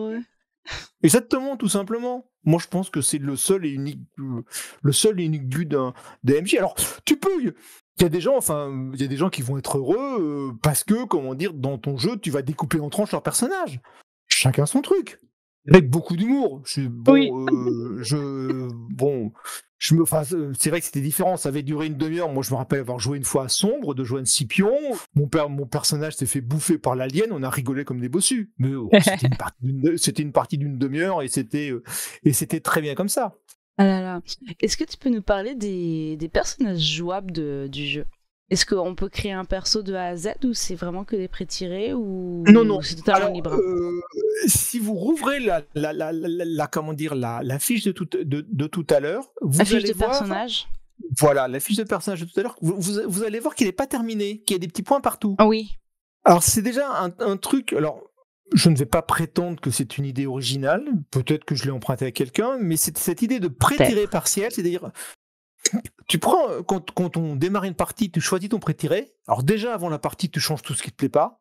Tu vois, si tu as plutôt envie que ton personnage, plutôt que d'avoir un talent crocheter les serrures, il a un talent faire les poches, c'est un talent faire les poches, aucun souci. Okay. Et après, ces petits points, dans la partie, tu me sors ça de ton chapeau. Mon personnage, il a non seulement crocheté les serrures, mais il a aussi un talent... parler couramment cette langue-là, avec aucun accent. Qui bien sûr va être la langue des méchants. Ah là là. Et on est limité en termes d'atouts ou... Ah bah oui, on est limité en nombre. Tu as 4 maximum. 6 là, bah là il y a 3 points. Voilà, tu en as 6, tu en as 3 qui sont fixés au départ, et puis en général c'est moite-moite. Ok. Donc ça te permet de booster ton personnage au cours de la partie. Ça t'évite d'avoir un personnage auquel tu vas filer des atouts qui vont te servir à rien. Ça évite les moments de blocage dans les parties. Il faudrait que quelqu'un sache crocheter une serrure. Qui sait crocheter une serrure? Oh bah allez, ça va bien avec mon personnage. Allez hop, celui-là il sait crocheter une serrure. Ou n'importe quoi d'autre. J'osais pas vous le dire avant, mais en fait c'est ma spécialité. On peut bien sûr, c'est vrai que l'exemple du crochetage de serrure, il est tellement bateau et réutilisé, mais ça peut être n'importe quoi d'autre. Il n'y a pas de liste de descripteurs, il y a des propositions, des exemples, mais il n'y a aucune liste prédéfinie. Tu peux prendre absolument ce que tu veux comme atout. Si comme atout, tu veux un atout interviewer des auteurs de jeux de rôle sur Twitch, eh ben, tu te prends un atout interviewer des auteurs de jeux de rôle sur Twitch. Fabuleux. Après, j'adore. Ça va pas être évident à placer en partie. Ah non. Mais tu peux le C'est faire. sûr. Si tu as envie d'un talent cordonnerie, tu prends un talent cordonnerie. Ok. Un talent atout plutôt. Voilà, donc c'est une ouverture totale. Tu fais le personnage que tu veux. Et ce que j'apprécie énormément, c'est quand tu fais ton personnage, tu as déjà écrit son background. Mon fripon de tout à l'heure, on n'a pas de mal à imaginer qu'est-ce qu'il faisait avant d'être une friponne. C'est pas faux. Et donc, ton personnage peut être absolument... Alors, il y a des races jouables, des espèces jouables, il y a des peuples jouables, mais... Il y a combien par exemple, d'espèces jouables? Les espèces, on va dire, tu as des humains, des elfes, des nains, Ok. des hommes-loups, Ok. des kitlings, des hommes-chats, Ok. des taurins, des minotaures, mais plutôt gentils, amateurs de Ok. marmites de salade et de boissons fortes, et des ranatoks. Alors les ranatoks, c'est des espèces de pygmées qui vivent dans la nature, des fougères qui parlent, nous dirait Mathieu, s'il pouvait en placer une. Ah, je crois qu'il en a parlé au début. La fougère qui parle. Donc, qui sont en fait un peuple de pygmées qui vivent dans une jungle, qui sont très très proches de la nature et qui ont donc des talents pour parler aux animaux, des choses comme ça, des talents assez sympathiques et qui ont le caractéristique de vivre tout le temps tout nus. Alors, quand ils viennent dans une situation, ils se forcent à s'habiller, mais ça les emmerde et dès qu'ils peuvent, ils enlèvent leurs fringues. Ah, ça gratte et ça irrite. Hein. Voilà, ça gratte et ça irrite et ça donne des, ça donne, oui, les fougères sont les meilleurs. Ça donne des, voilà. Et sinon, demain, tu viens dans ma partie, tu me dis, je voudrais jouer un Hobbit. On va inventer une petite communauté de Hobbits dans les Follandes. J'ai une fois un joueur qui m'a dit, moi, je voudrais jouer un ours. Tu joues un ours, camarade. Le pire que j'ai vu, c'était une joueuse qui avait, en fait, elle avait un gecko apprivoisé. Ouais. Mais un gecko intelligent. Et en fait, à la fin du jeu, elle jouait plus souvent le gecko que le personnage auquel était censé être le gecko. À tel point qu'en fait, le gecko, c'était le personnage et l'humain, enfin, c'était un elfe, c'était plus son familier. C'était plus le gecko qui jouait et le familier. Et le gamin qui lui servait de familier. Ou bien. J'adore, en fait. Donc, j'ai envie de te dire, c'est... du moment qu'on fasse que ça soit pas totalement n'importe quoi, il faut quand même pouvoir l'intégrer dans une partie, il faut quand même qu'il puisse se déplacer, qu'il puisse, sans être raté, enfin voilà, comment dire. Donc j'ai envie de dire, tu peux jouer vraiment ce que tu veux, quoi. Un homme, une femme, quelqu'un, enfin, je sais pas, le plus jeune des... on va dire que, vu le contexte des parties, on va dire qu'il faut que ça soit quand même un personnage qui soit au minimum éveillé à la sexualité, quoi. Je veux dire, ça va être difficile de jouer un gamin de 10 ans. Ouais. Et pourquoi pas? Enfin bon, après, ça peut être... je veux dire, après, j'ai l'impression que Friponne RPG, c'était peut-être parce que, comment dire, notre phrase pour le lancer, c'était ne tuez plus les méchants, baisez-les. Et... beaucoup de gens se sont dit, ah ouais, Friponne, c'est le nouveau Fatal. C'est pas très gentil. Alors, c'est vrai que c'est un jeu dans lequel l'amour a toute sa place. Moi, je dis que... mais c'est pas un jeu qui parle de cul. C'est-à-dire, on peut parler de sexualité. Bon, je l'admets. J'ai eu des parties de Friponne RPG avec, en général, un public essentiellement masculin qui aurait pu laisser croire que c'était du Marc Dorcel RPG. Mais, j'ai envie de dire, il y avait un consensus autour de la table. Tu vois, on pose notre cerveau à côté et puis on sache. Tout le monde est d'accord. Exactement, tout le monde était d'accord dans la table. On a eu une gigantesque barre de rire. On s'est dit en terminant la partie, pourvu que que personne d'autre que nous n'entende jamais parler de cette partie. Dommage, c'est diffusé. Je vais pas citer de nom, mais j'en ai non, les gars. Voilà. Mais généralement, moi j'aime bien avoir petit peu de pudeur sur la chose. Tu vois, souvent, quand il y a une scène, eh bien, on jette un voile pudique sur la scène. On n'est pas obligé de tout décrire. Hein. Voilà, et on va dire, au contraire, à la fin de la scène, ça a été merveilleux. Ou au contraire, parfois, ça a été totalement lamentable. Le mec, t'as fait ton affaire en 15 secondes. Oh merde, c'est encore tombé sur un... Ouais. Encore le chiffre 15, ça doit être ça, ma thème.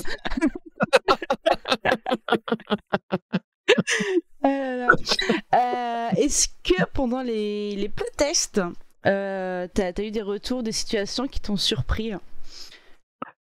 Pas tant que ça, en fait. Pas tant que ça. Pas tant que ça. Mais tu Est-ce qu'il y sais, a des quand choses je qui t'ont sors... fait changer des choses du Ah, jeu? si, il y a un truc qui m'a fait évoluer sur le jeu, même par rapport à ce qui est dit dans le livre de base, c'est qu'en Ouais. fait, je me suis rendu compte que j'avais pas assez insisté sur l'aspect non violent dans le livre de base. Et Ok. aujourd'hui, moi je dis à mes joueurs, vous n'avez pas le droit de prendre des compétences martiales. Alors que dans la première version de Freeporn RPG, les Ouais. personnages ont le droit de prendre oui, leurs personnages ont le droit de prendre des compétences martiales. Il y a les règles de combat sur 15 pages. Et puis en fait, je me suis rendu compte, mais c'est tellement plus drôle. Eh ben, quand les personnages n'ont pas le droit de se battre, n'ont pas le droit de faire usage de la violence. Et depuis, en fait, c'est disponible sur mon blog, j'ai modifié les quelques fiches de perso pour enlever les personnages martiaux. Les personnages martiaux. Oui, les personnages martiaux, les compétences martiales. J'ai gardé les personnages, mais je dis en fait, le gros costaud qui se balade avec une hache, en fait, sa hache elle est en plastique, et puis en fait, il est totalement non violent, quoi. Il fait croire aux gens que c'est une bête de guerre, mais en fait, pas du tout. C'est purement dissuasif. Donc le jour où effectivement il va tomber sur un petit teigneux énervé qui va lui taper dessus, bah, il va être ridicule, quoi. Tu vois ce que je veux dire? Et ça, je me suis vraiment rendu compte, et ça, j'insisterai lourdement, j'insiste beaucoup dessus aujourd'hui, j'insisterai beaucoup dans Freeporn 2, c'est-à-dire que je pense que, je veux dire, les règles de combat dans Freeporn 2, ça tiendra sur un quart de page, quoi. En disant de toute façon, c'est une mauvaise idée. Ok, si vous voulez le faire, allez-y, mais c'est une mauvaise idée. Ah là là. Le principe que la violence est l'arme des imbéciles, quoi. Voilà. Donc c'était ça mon grand Voilà, c'était ça mon idée que j'ai. Et puis je me suis rendu compte que par rapport à à ce que je voudrais, les règles de magie sont encore beaucoup trop compliquées. Alors je travaille à les simplifier. Je sens que je suis pas très loin du but. Mais j'ai du mal avec la magie à pas être. La magie, si tu la joues en open bar, tu prends un risque. Le personnage, allez, je le claque de doigts et je le téléporte à l'autre bout des Follandes. Bah oui, t'as dit, j'ai un sort de téléportation. Ouais, comment te dire? D'accord. Il y a des petites limites. Voilà, tu me lances 4 dés, tu prends le plus mauvais. J'ai fait un nom, et c'est toi qui es téléporté à l'autre bout des Follandes. Adieu. Donc voilà. Donc il faut je pense qu'il faut en fait cadrer un petit peu quand même. Je pense qu'il faut faut cadrer un minimum, et il faut aussi enlever de la complexité. Je veux dire, il y a encore trop des points, donc là-dessus j'ai pas mal. Et puis il y a eu quelques idées, par exemple que Michel m'a donné dans un de mes livres. Enfin, quand tu uses trop de magie ou que tu te plantes en lançant un sort, tu as ce qu'on appelle un retour de pouvoir. Autrement dit, tu perds la capacité d'utiliser la magie pendant un temps certain, et en plus, t'es vraiment pas bien. Alors, le vraiment pas bien peut prendre... Ça peut être, t'es complètement dépressif, t'es fatigué, t'es frigorifié, tu sais, tu te balades en permanence avec trois manteaux de fourrure empilés sur toi, tu veux pas t'éloigner de plus de 2 mètres du poêle alors qu'il fait 30 degrés dehors, des choses comme ça. Donc t'as un retour de pouvoir, et dans un de mes romans, je cite le fait où il y a un personnage qui a un retour de pouvoir et qui risque d'en mourir. Et ce que fait le héros du livre, ben en fait, il fait venir la personne dont le malade est amoureux, qui arrive, qui le prend dans ses bras, et ça le sauve. Alors, je sais, ça va forcément te plaire, je sais bien. Le pouvoir de l'amour. Le pouvoir de l'amour. Et donc, pas Philippe, n'importe quoi. Michel m'a dit, ça, il faut que tu le traduises dans les règles. C'est indispensable. C'est tellement, dans l'esprit du jeu, tu vois, des choses comme ça. Donc, donc voilà, quoi, je veux dire. Ok. Mais oui, enfin, je veux dire, oui, j'ai quelques. Alors, est-ce que tu peux me permettre de citer une dernière anecdote qui est vraiment quelque chose d'extraordinaire? Moi, j'adore les anecdotes. Dans une campagne, donc je dis souvent, le but à Freeporn RPG, c'est de tomber amoureux. D'accord. Vaincre les méchants, c'est anecdotique. C'est le truc qui mais le but, c'est de tomber amoureux. Et donc, souvent, je propose des PNJ à mes joueurs et joueuses, mais souvent, ils ne trouvent pas, je dirais, chaussures à leurs pieds. Donc, moi, je leur dis, mais propose-moi quelqu'un. Tu vois, on se prend une demi-heure hors partie, tu me décris le personnage dont tu as envie, tu me fournis une élue, une ninu d'un mec ou d'une nana qui te botte. Et il y en a une comme ça qui est tombée amoureuse d'une espèce de Batman. Tu sais, le jour, c'était une sorte de dandy millionnaire flamboyant, et la nuit, c'était un justicier. Un justicier vulgaire. Alors, il était fort, parce que la nuit, il avait les ongles en deuil, et tout ça, il était cradingue, mais le petit impeccable, il s'était fait faire sa manicure et tout. Puis le soir, je pense qu'il se remettait du cambouis pour faire son bref, pour faire genre. Et ils tombent amoureux l'un de l'autre, fous amoureux de l'un de l'autre. Forcément, vient le moment où le monsieur commence à faire des propositions malhonnêtes à la dame, sauf que la dame dit non, moi j'ai des principes. Et il a été l'envoyer demander sa main à son père. Voilà. J'ai trouvé ça, quand tu nous as sorti ça, mais il y a eu un moment de calme autour de la table. On s'est dit, mais c'est extraordinaire. Et naturellement, on a joué la scène, c'est-à-dire elle jouait le père et moi jouais le PNJ, qui vient demander la main, bonjour monsieur, je suis machin, je viens demander la main de votre fille. C'était extraordinaire, c'était un moment de roleplay, on a rigolé comme des bossus. Ah. Ou une autre scène, c'était avec Bastien à Crétarche Wotos, que tu as reçu il y a quelques semaines, qui a joué un moment, on jouait ensemble. Et en fait, Mathieu était là aussi. Et en fait, Mathieu jouait un personnage qui avait dragué la promise du personnage de Bastien. Sauf que Bastien jouait un personnage qui n'était pas polyamoureux, qui était fondamentalement jaloux. Ah. Et en fait, quand il les a découverts ensemble, Mathieu, je pense qu'il s'en souvient, il a sorti son flingue. Avec Bastien. Il a vraiment sorti son flingue, il était à deux doigts de les flinguer.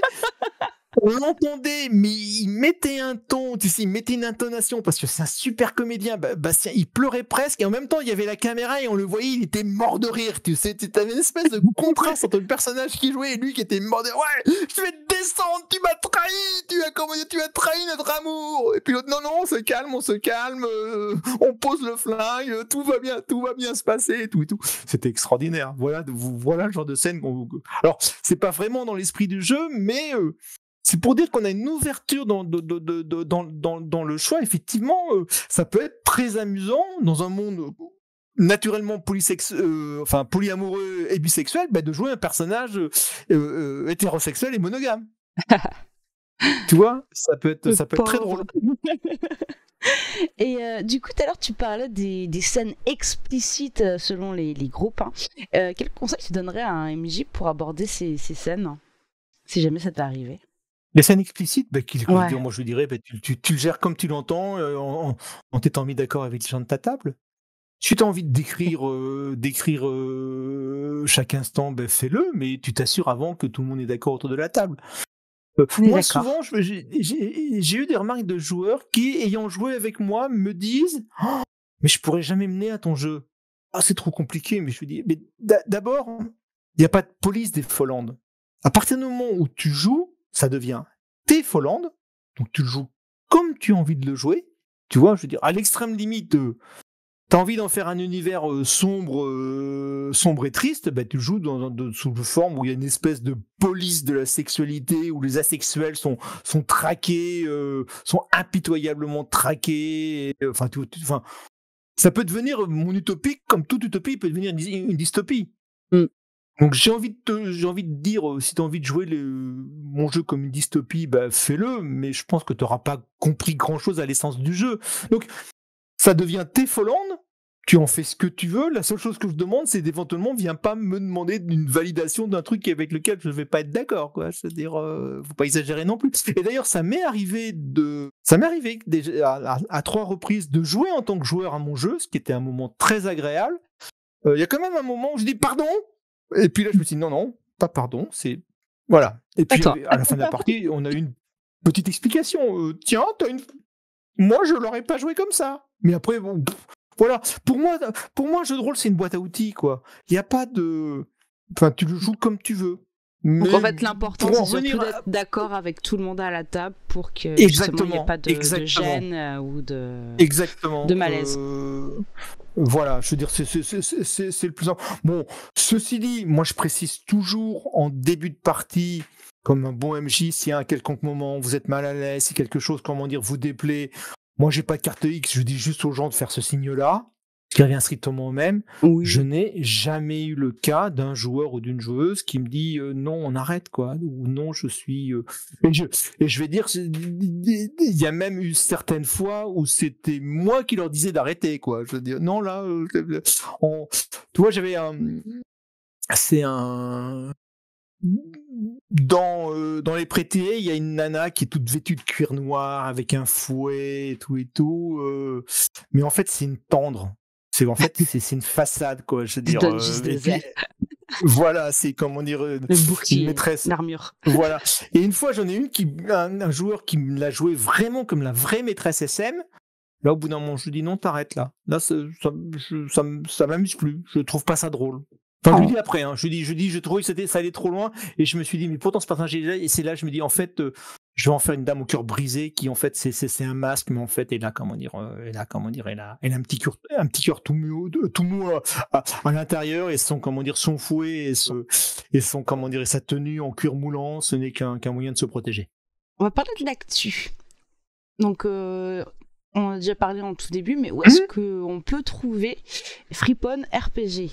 Alors, Freepon RPG, à mon avis, il est en vente chez Trollune à Lyon, il est en vente chez Philibert à Strasbourg, il est en vente chez l'éditeur.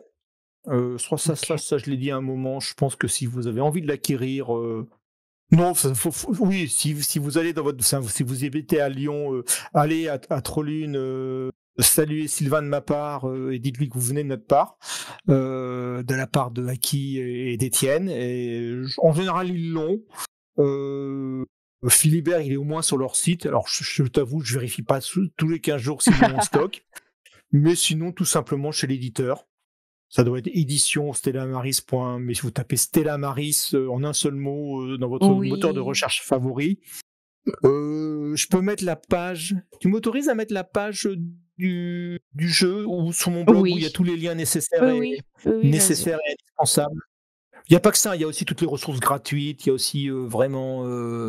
Alors, voilà, les éditions Stellamaris. Merci. Où est ma souris Quelque part. Je sais.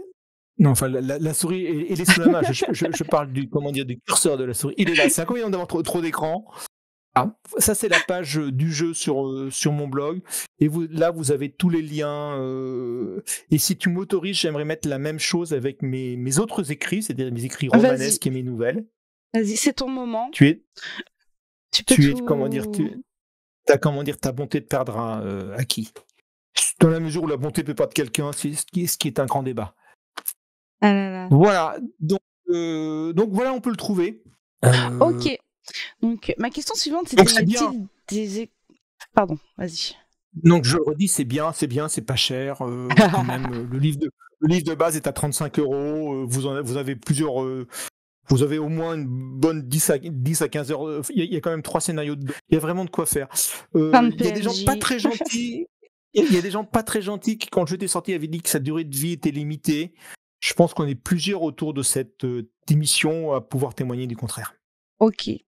La question suivante, donc, c'était: y a-t-il des extensions, des mises à jour prévues pour le jeu? Donc, tu en as parlé tout à l'heure de Freepon Steampunk et Freepon 2. Donc, est-ce que tu as à peu près une idée de au moins quelle année ça sortira? Non, aucune. Non. Franchement, comment te dire, je me dis régulièrement, il faudrait que je m'y mette. Ah. Régulièrement. Bah, demain. Faut que là en ce moment le boulot qui remplit le frigo m'occupe un peu. De temps en temps, il faut penser à remplir le frigo parce que hélas, même les auteurs de Freepon ne vivent pas d'amour et d'eau fraîche. Et puis donc là en ce moment, je suis plutôt axé sur on va dire sur l'aspect romanesque de mon écriture. J'aimerais bien finir mon cycle. Donc tu vois mon cycle dont je parlais, le cycle de Lorana et Jaira, 3 romans prévus. Le 4e, il sommeille sur mon disque dur, il est écrit, mais il faut que je m'y remette, parce que c'est un premier jet, et j'ai des retours, des choses qu'il faut que je change. Donc je pense que je vais finir au moins ça, et je pense qu'après, j'essaierai de faire quelque chose. Il faut aussi que j'en parle avec Michel. Et puis aussi, il faut que les fans me mettent la pression. Si les fans me disent oh oui, Étienne, quand est-ce que sort Freepon 2? S'il te plaît, fais-nous Freepon 2. Étienne, on serait tellement heureux si Freepon 2 sortait. Grâce Peut-être à l'interview et l'actual play, ils vont en réclamer. peut-être. Mais Peut-être. allez, on va dire, on va essayer de le faire avant 2030. Ah, quand même, hein, c'est loin. Ça va. Ah ouais, c'est un peu comme comme les engagements écologiques de nos gouvernements. Ouais, on fera ça en 2030. Ah C'est ouais, du même il y aura niveau. plus rien. Non, j'essaye. Mais mine de rien, j'ai quand même. Enfin, il y a pas mal de matière qui est écrite. Hein. Je veux dire, je pense que j'ai au moins 2 scénarios qui sont, comment dire, qui sont faits, qui sont bien playtestés, qui sont, comment dire, qui sont là. Bon, après, il faut que je reprenne la majeure partie de l'univers est là. Donc en fait, on va dire, j'ai pas tant de travail de réflexion que ça. Ce qu'il faut, c'est mettre tout ça en forme. Disons-le en un mot commençant, c'est tout l'aspect chiant du boulot, quoi. Et oui, il y en a partout. Voilà. Des aspects chiants. Exactement. Donc Et voilà. est-ce que tu as prévu des événements à venir pour présenter Friponne RPG? Alors, Je sais qu'on s'est croisés à Kaisersberg. on se recroisera à Kaisersberg si tu es, parce que depuis que j'y suis allé, c'était un moment tellement exceptionnel. Hey. Alors, si par hasard, au milieu de cette assistance, il y a des gens qui font partie des organisateurs de Kaisersberg, je leur décerne une... Hey. Ils sont fabuleux. Ils sont extraordinaires, ils sont merveilleux. On a passé un moment... Il y avait un certain nombre d'individus qui sont ce soir autour de cette table, qui assistent à cette émission qui était là. Enfin, moi, j'en suis revenu avec une patate, mais à un niveau... Enfin, c'était génial, quoi.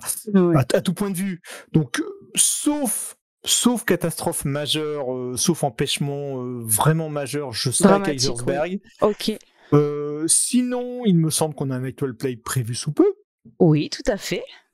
Et sinon, je veux dire, soit aux gens autour de cette table, enfin ceux qui ne me connaissent pas encore, que je suis tout à fait prêt à organiser des parties virtuelles avec grand plaisir, et que je suis, même pour les gens qui verront le replay, qui n'hésitent pas à me contacter en disant on a très envie de jouer à ton jeu. J'ai vu que tu en avais proposé sur le serveur de Scandalicious, justement. Oui. Ça n'a pas eu forcément le succès escompté, mais on sait. Non, pour l'instant, j'attends qu'il y ait un premier joueur qui se propose. Peut-être que, je veux dire, comme ils savent qu'il y a l'actual play qui se profile à l'horizon. Peut-être qu'ils attendent que je lance ces inscriptions, puisque justement, il y aura un viewer tiré au sort pour jouer avec nous. Voilà, c'est ça. Voilà, donc. Quoi d'autre On t'a pas vu à Octogone le week-end dernier? Non, j'aurais bien aimé être présent, mais d'une part, en ce moment, comme je l'ai dit, le boulot qui remplit le frigo m'occupe pas mal. Et puis ce week-end, c'était l'anniversaire de mon petit-fils. Il y a des choses qui sont importantes aussi pour un petit bonhomme. Bah oui. Voilà. Et c'était un super moment. Bon, il n'est pas encore release, il est encore tout petit, mais un jour, un jour il y viendra. Comment ça? Il est déjà, comment dire ça, enfin, mon 4 ans, il est encore un peu petit, mais ça c'est, il y a des jeux pour les enfants. Ouais, après, il y a des jeux pour les enfants auxquels tu prends vraiment plaisir à jouer en tant qu'adulte, c'est un peu plus difficile. Bon, sa grande sœur est déjà platiste depuis au moins 3 ou 4 ans, quoi, je veux dire. Donc, je pense qu'il viendra rapidement. On va commencer à lui mettre des dés entre les mains. Il n'y a pas d'âge pour rouler des dés, dit-il. Ah là là. Donc, on lui fera rouler des dés et on trouvera des choses. Tu as dû demander des jeux qui m'ont marqué. Je n'y ai pas encore joué, mais j'ai très, très, très, très hâte d'y jouer. Ça ne va pas t'étonner, ça va étonner personne, mais c'est Donjons et Chatons. Je kiffe ce jeu, je l'ai reçu, je l'ai lu une première fois en prenant un pied pas possible. Je suis en train de relire une deuxième fois. Et il y a des gens autour de cette table qui vont bientôt interpréter des chatons dans le royaume du roi Walter. Bah oui, puisque je crois que c'est la semaine prochaine l'actuel play de Donjons et Chatons sur ma chaîne. Attention. Et voilà, donc bon, il y aura un combo. Je pourrais pas empêcher de faire du combo, Donjons et Chatons Friponne, quoi. Il y aura des petites chattes assez délicieuses, mais trop bien. Bien. Il faut, voilà. Donc effectivement, il y aura mais oui, c'est vrai que j'étais présent au Octogone les années précédentes et c'est toujours un super moment d'abord parce que tu croises des tonnes de copains. C'est le gros rassemblement quand même. C'est quand même le gros rassemblement, c'est the place to be, comme disent. Oui.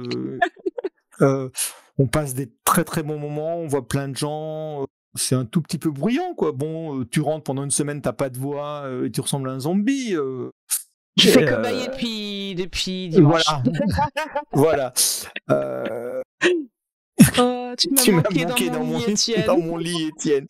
Parce qu'il faut savoir que, puisque, comment dire, ce traître a vendu la mèche, que le jour où on s'est rencontrés avec Philippe, on a couché ensemble parce que, comment dire, on partageait le même canapé chez les gens.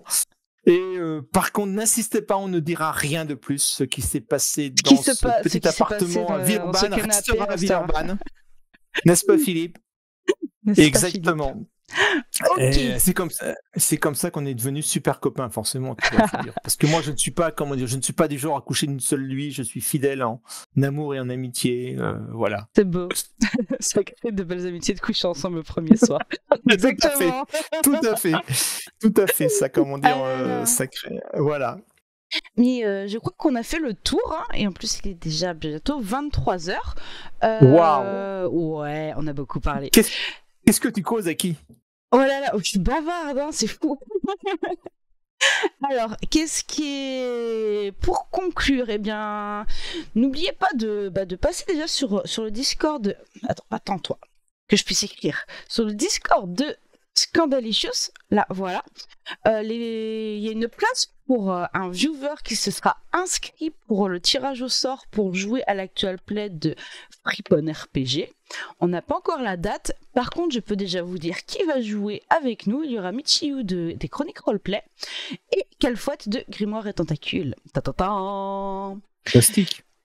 Fabuleux. Fantastique. Moi j'ai très hâte de cette table. Et j'ai hâte de découvrir le dernier.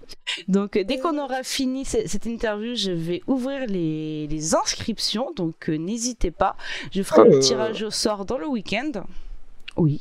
Je voudrais dire, comment dire, à mes très très vieux habitués, on jouera sûrement un grand classique. Donc, parce que c'est dans les vieux pots qu'on fait les meilleures soupes. Donc, ne vous inscrivez pas. Mais très cher qui joue avec moi, si vous voulez vous inscrire, vous êtes les bienvenus, mais faut vous retenir pendant la partie, ça peut être un petit peu décevant de connaître le truc. Puis bon, c'est bien que d'autres découvertes. Ça y est, j'ai la bienvenue à toi, Pyrotan. Pirostan, oh là là, je suis fatiguée. Non mais voilà, c'est Et voilà, donc, oui, qu'est-ce que je voulais dire d'autre, moi oui, Stella Maris et toi-même, vous offrez des choses fabuleuses pour cet actual play. Parce qu'il y aura du giveaway, les enfants. Play, nous offrons le scénario. Le scénario. Donc le mien, pas le mien qui est, comment dire, qui a déjà vécu. Non, un tout neuf. Un tout neuf. On va offrir le livre de base en PDF. Et je crois qu'on aura une surprise pour tous ceux qui seront présents, c'est ça? Oui. Et là, ce sera une surprise et il faut qu'ils soient présents s'ils veulent avoir droit à la surprise. C'est ça. Et ce sera annoncé à la fin du live, hein, forcément. Voilà. C'est pas drôle. Sinon, c'est pas comment dire, c'est pas comme ça qu'on fait. Bah non. Faut que vous restiez jusqu'à la fin. Voilà. Donc, merci à toi, Étienne, pour cette interview. C'était chouette. Merci, merci à toi, Aki.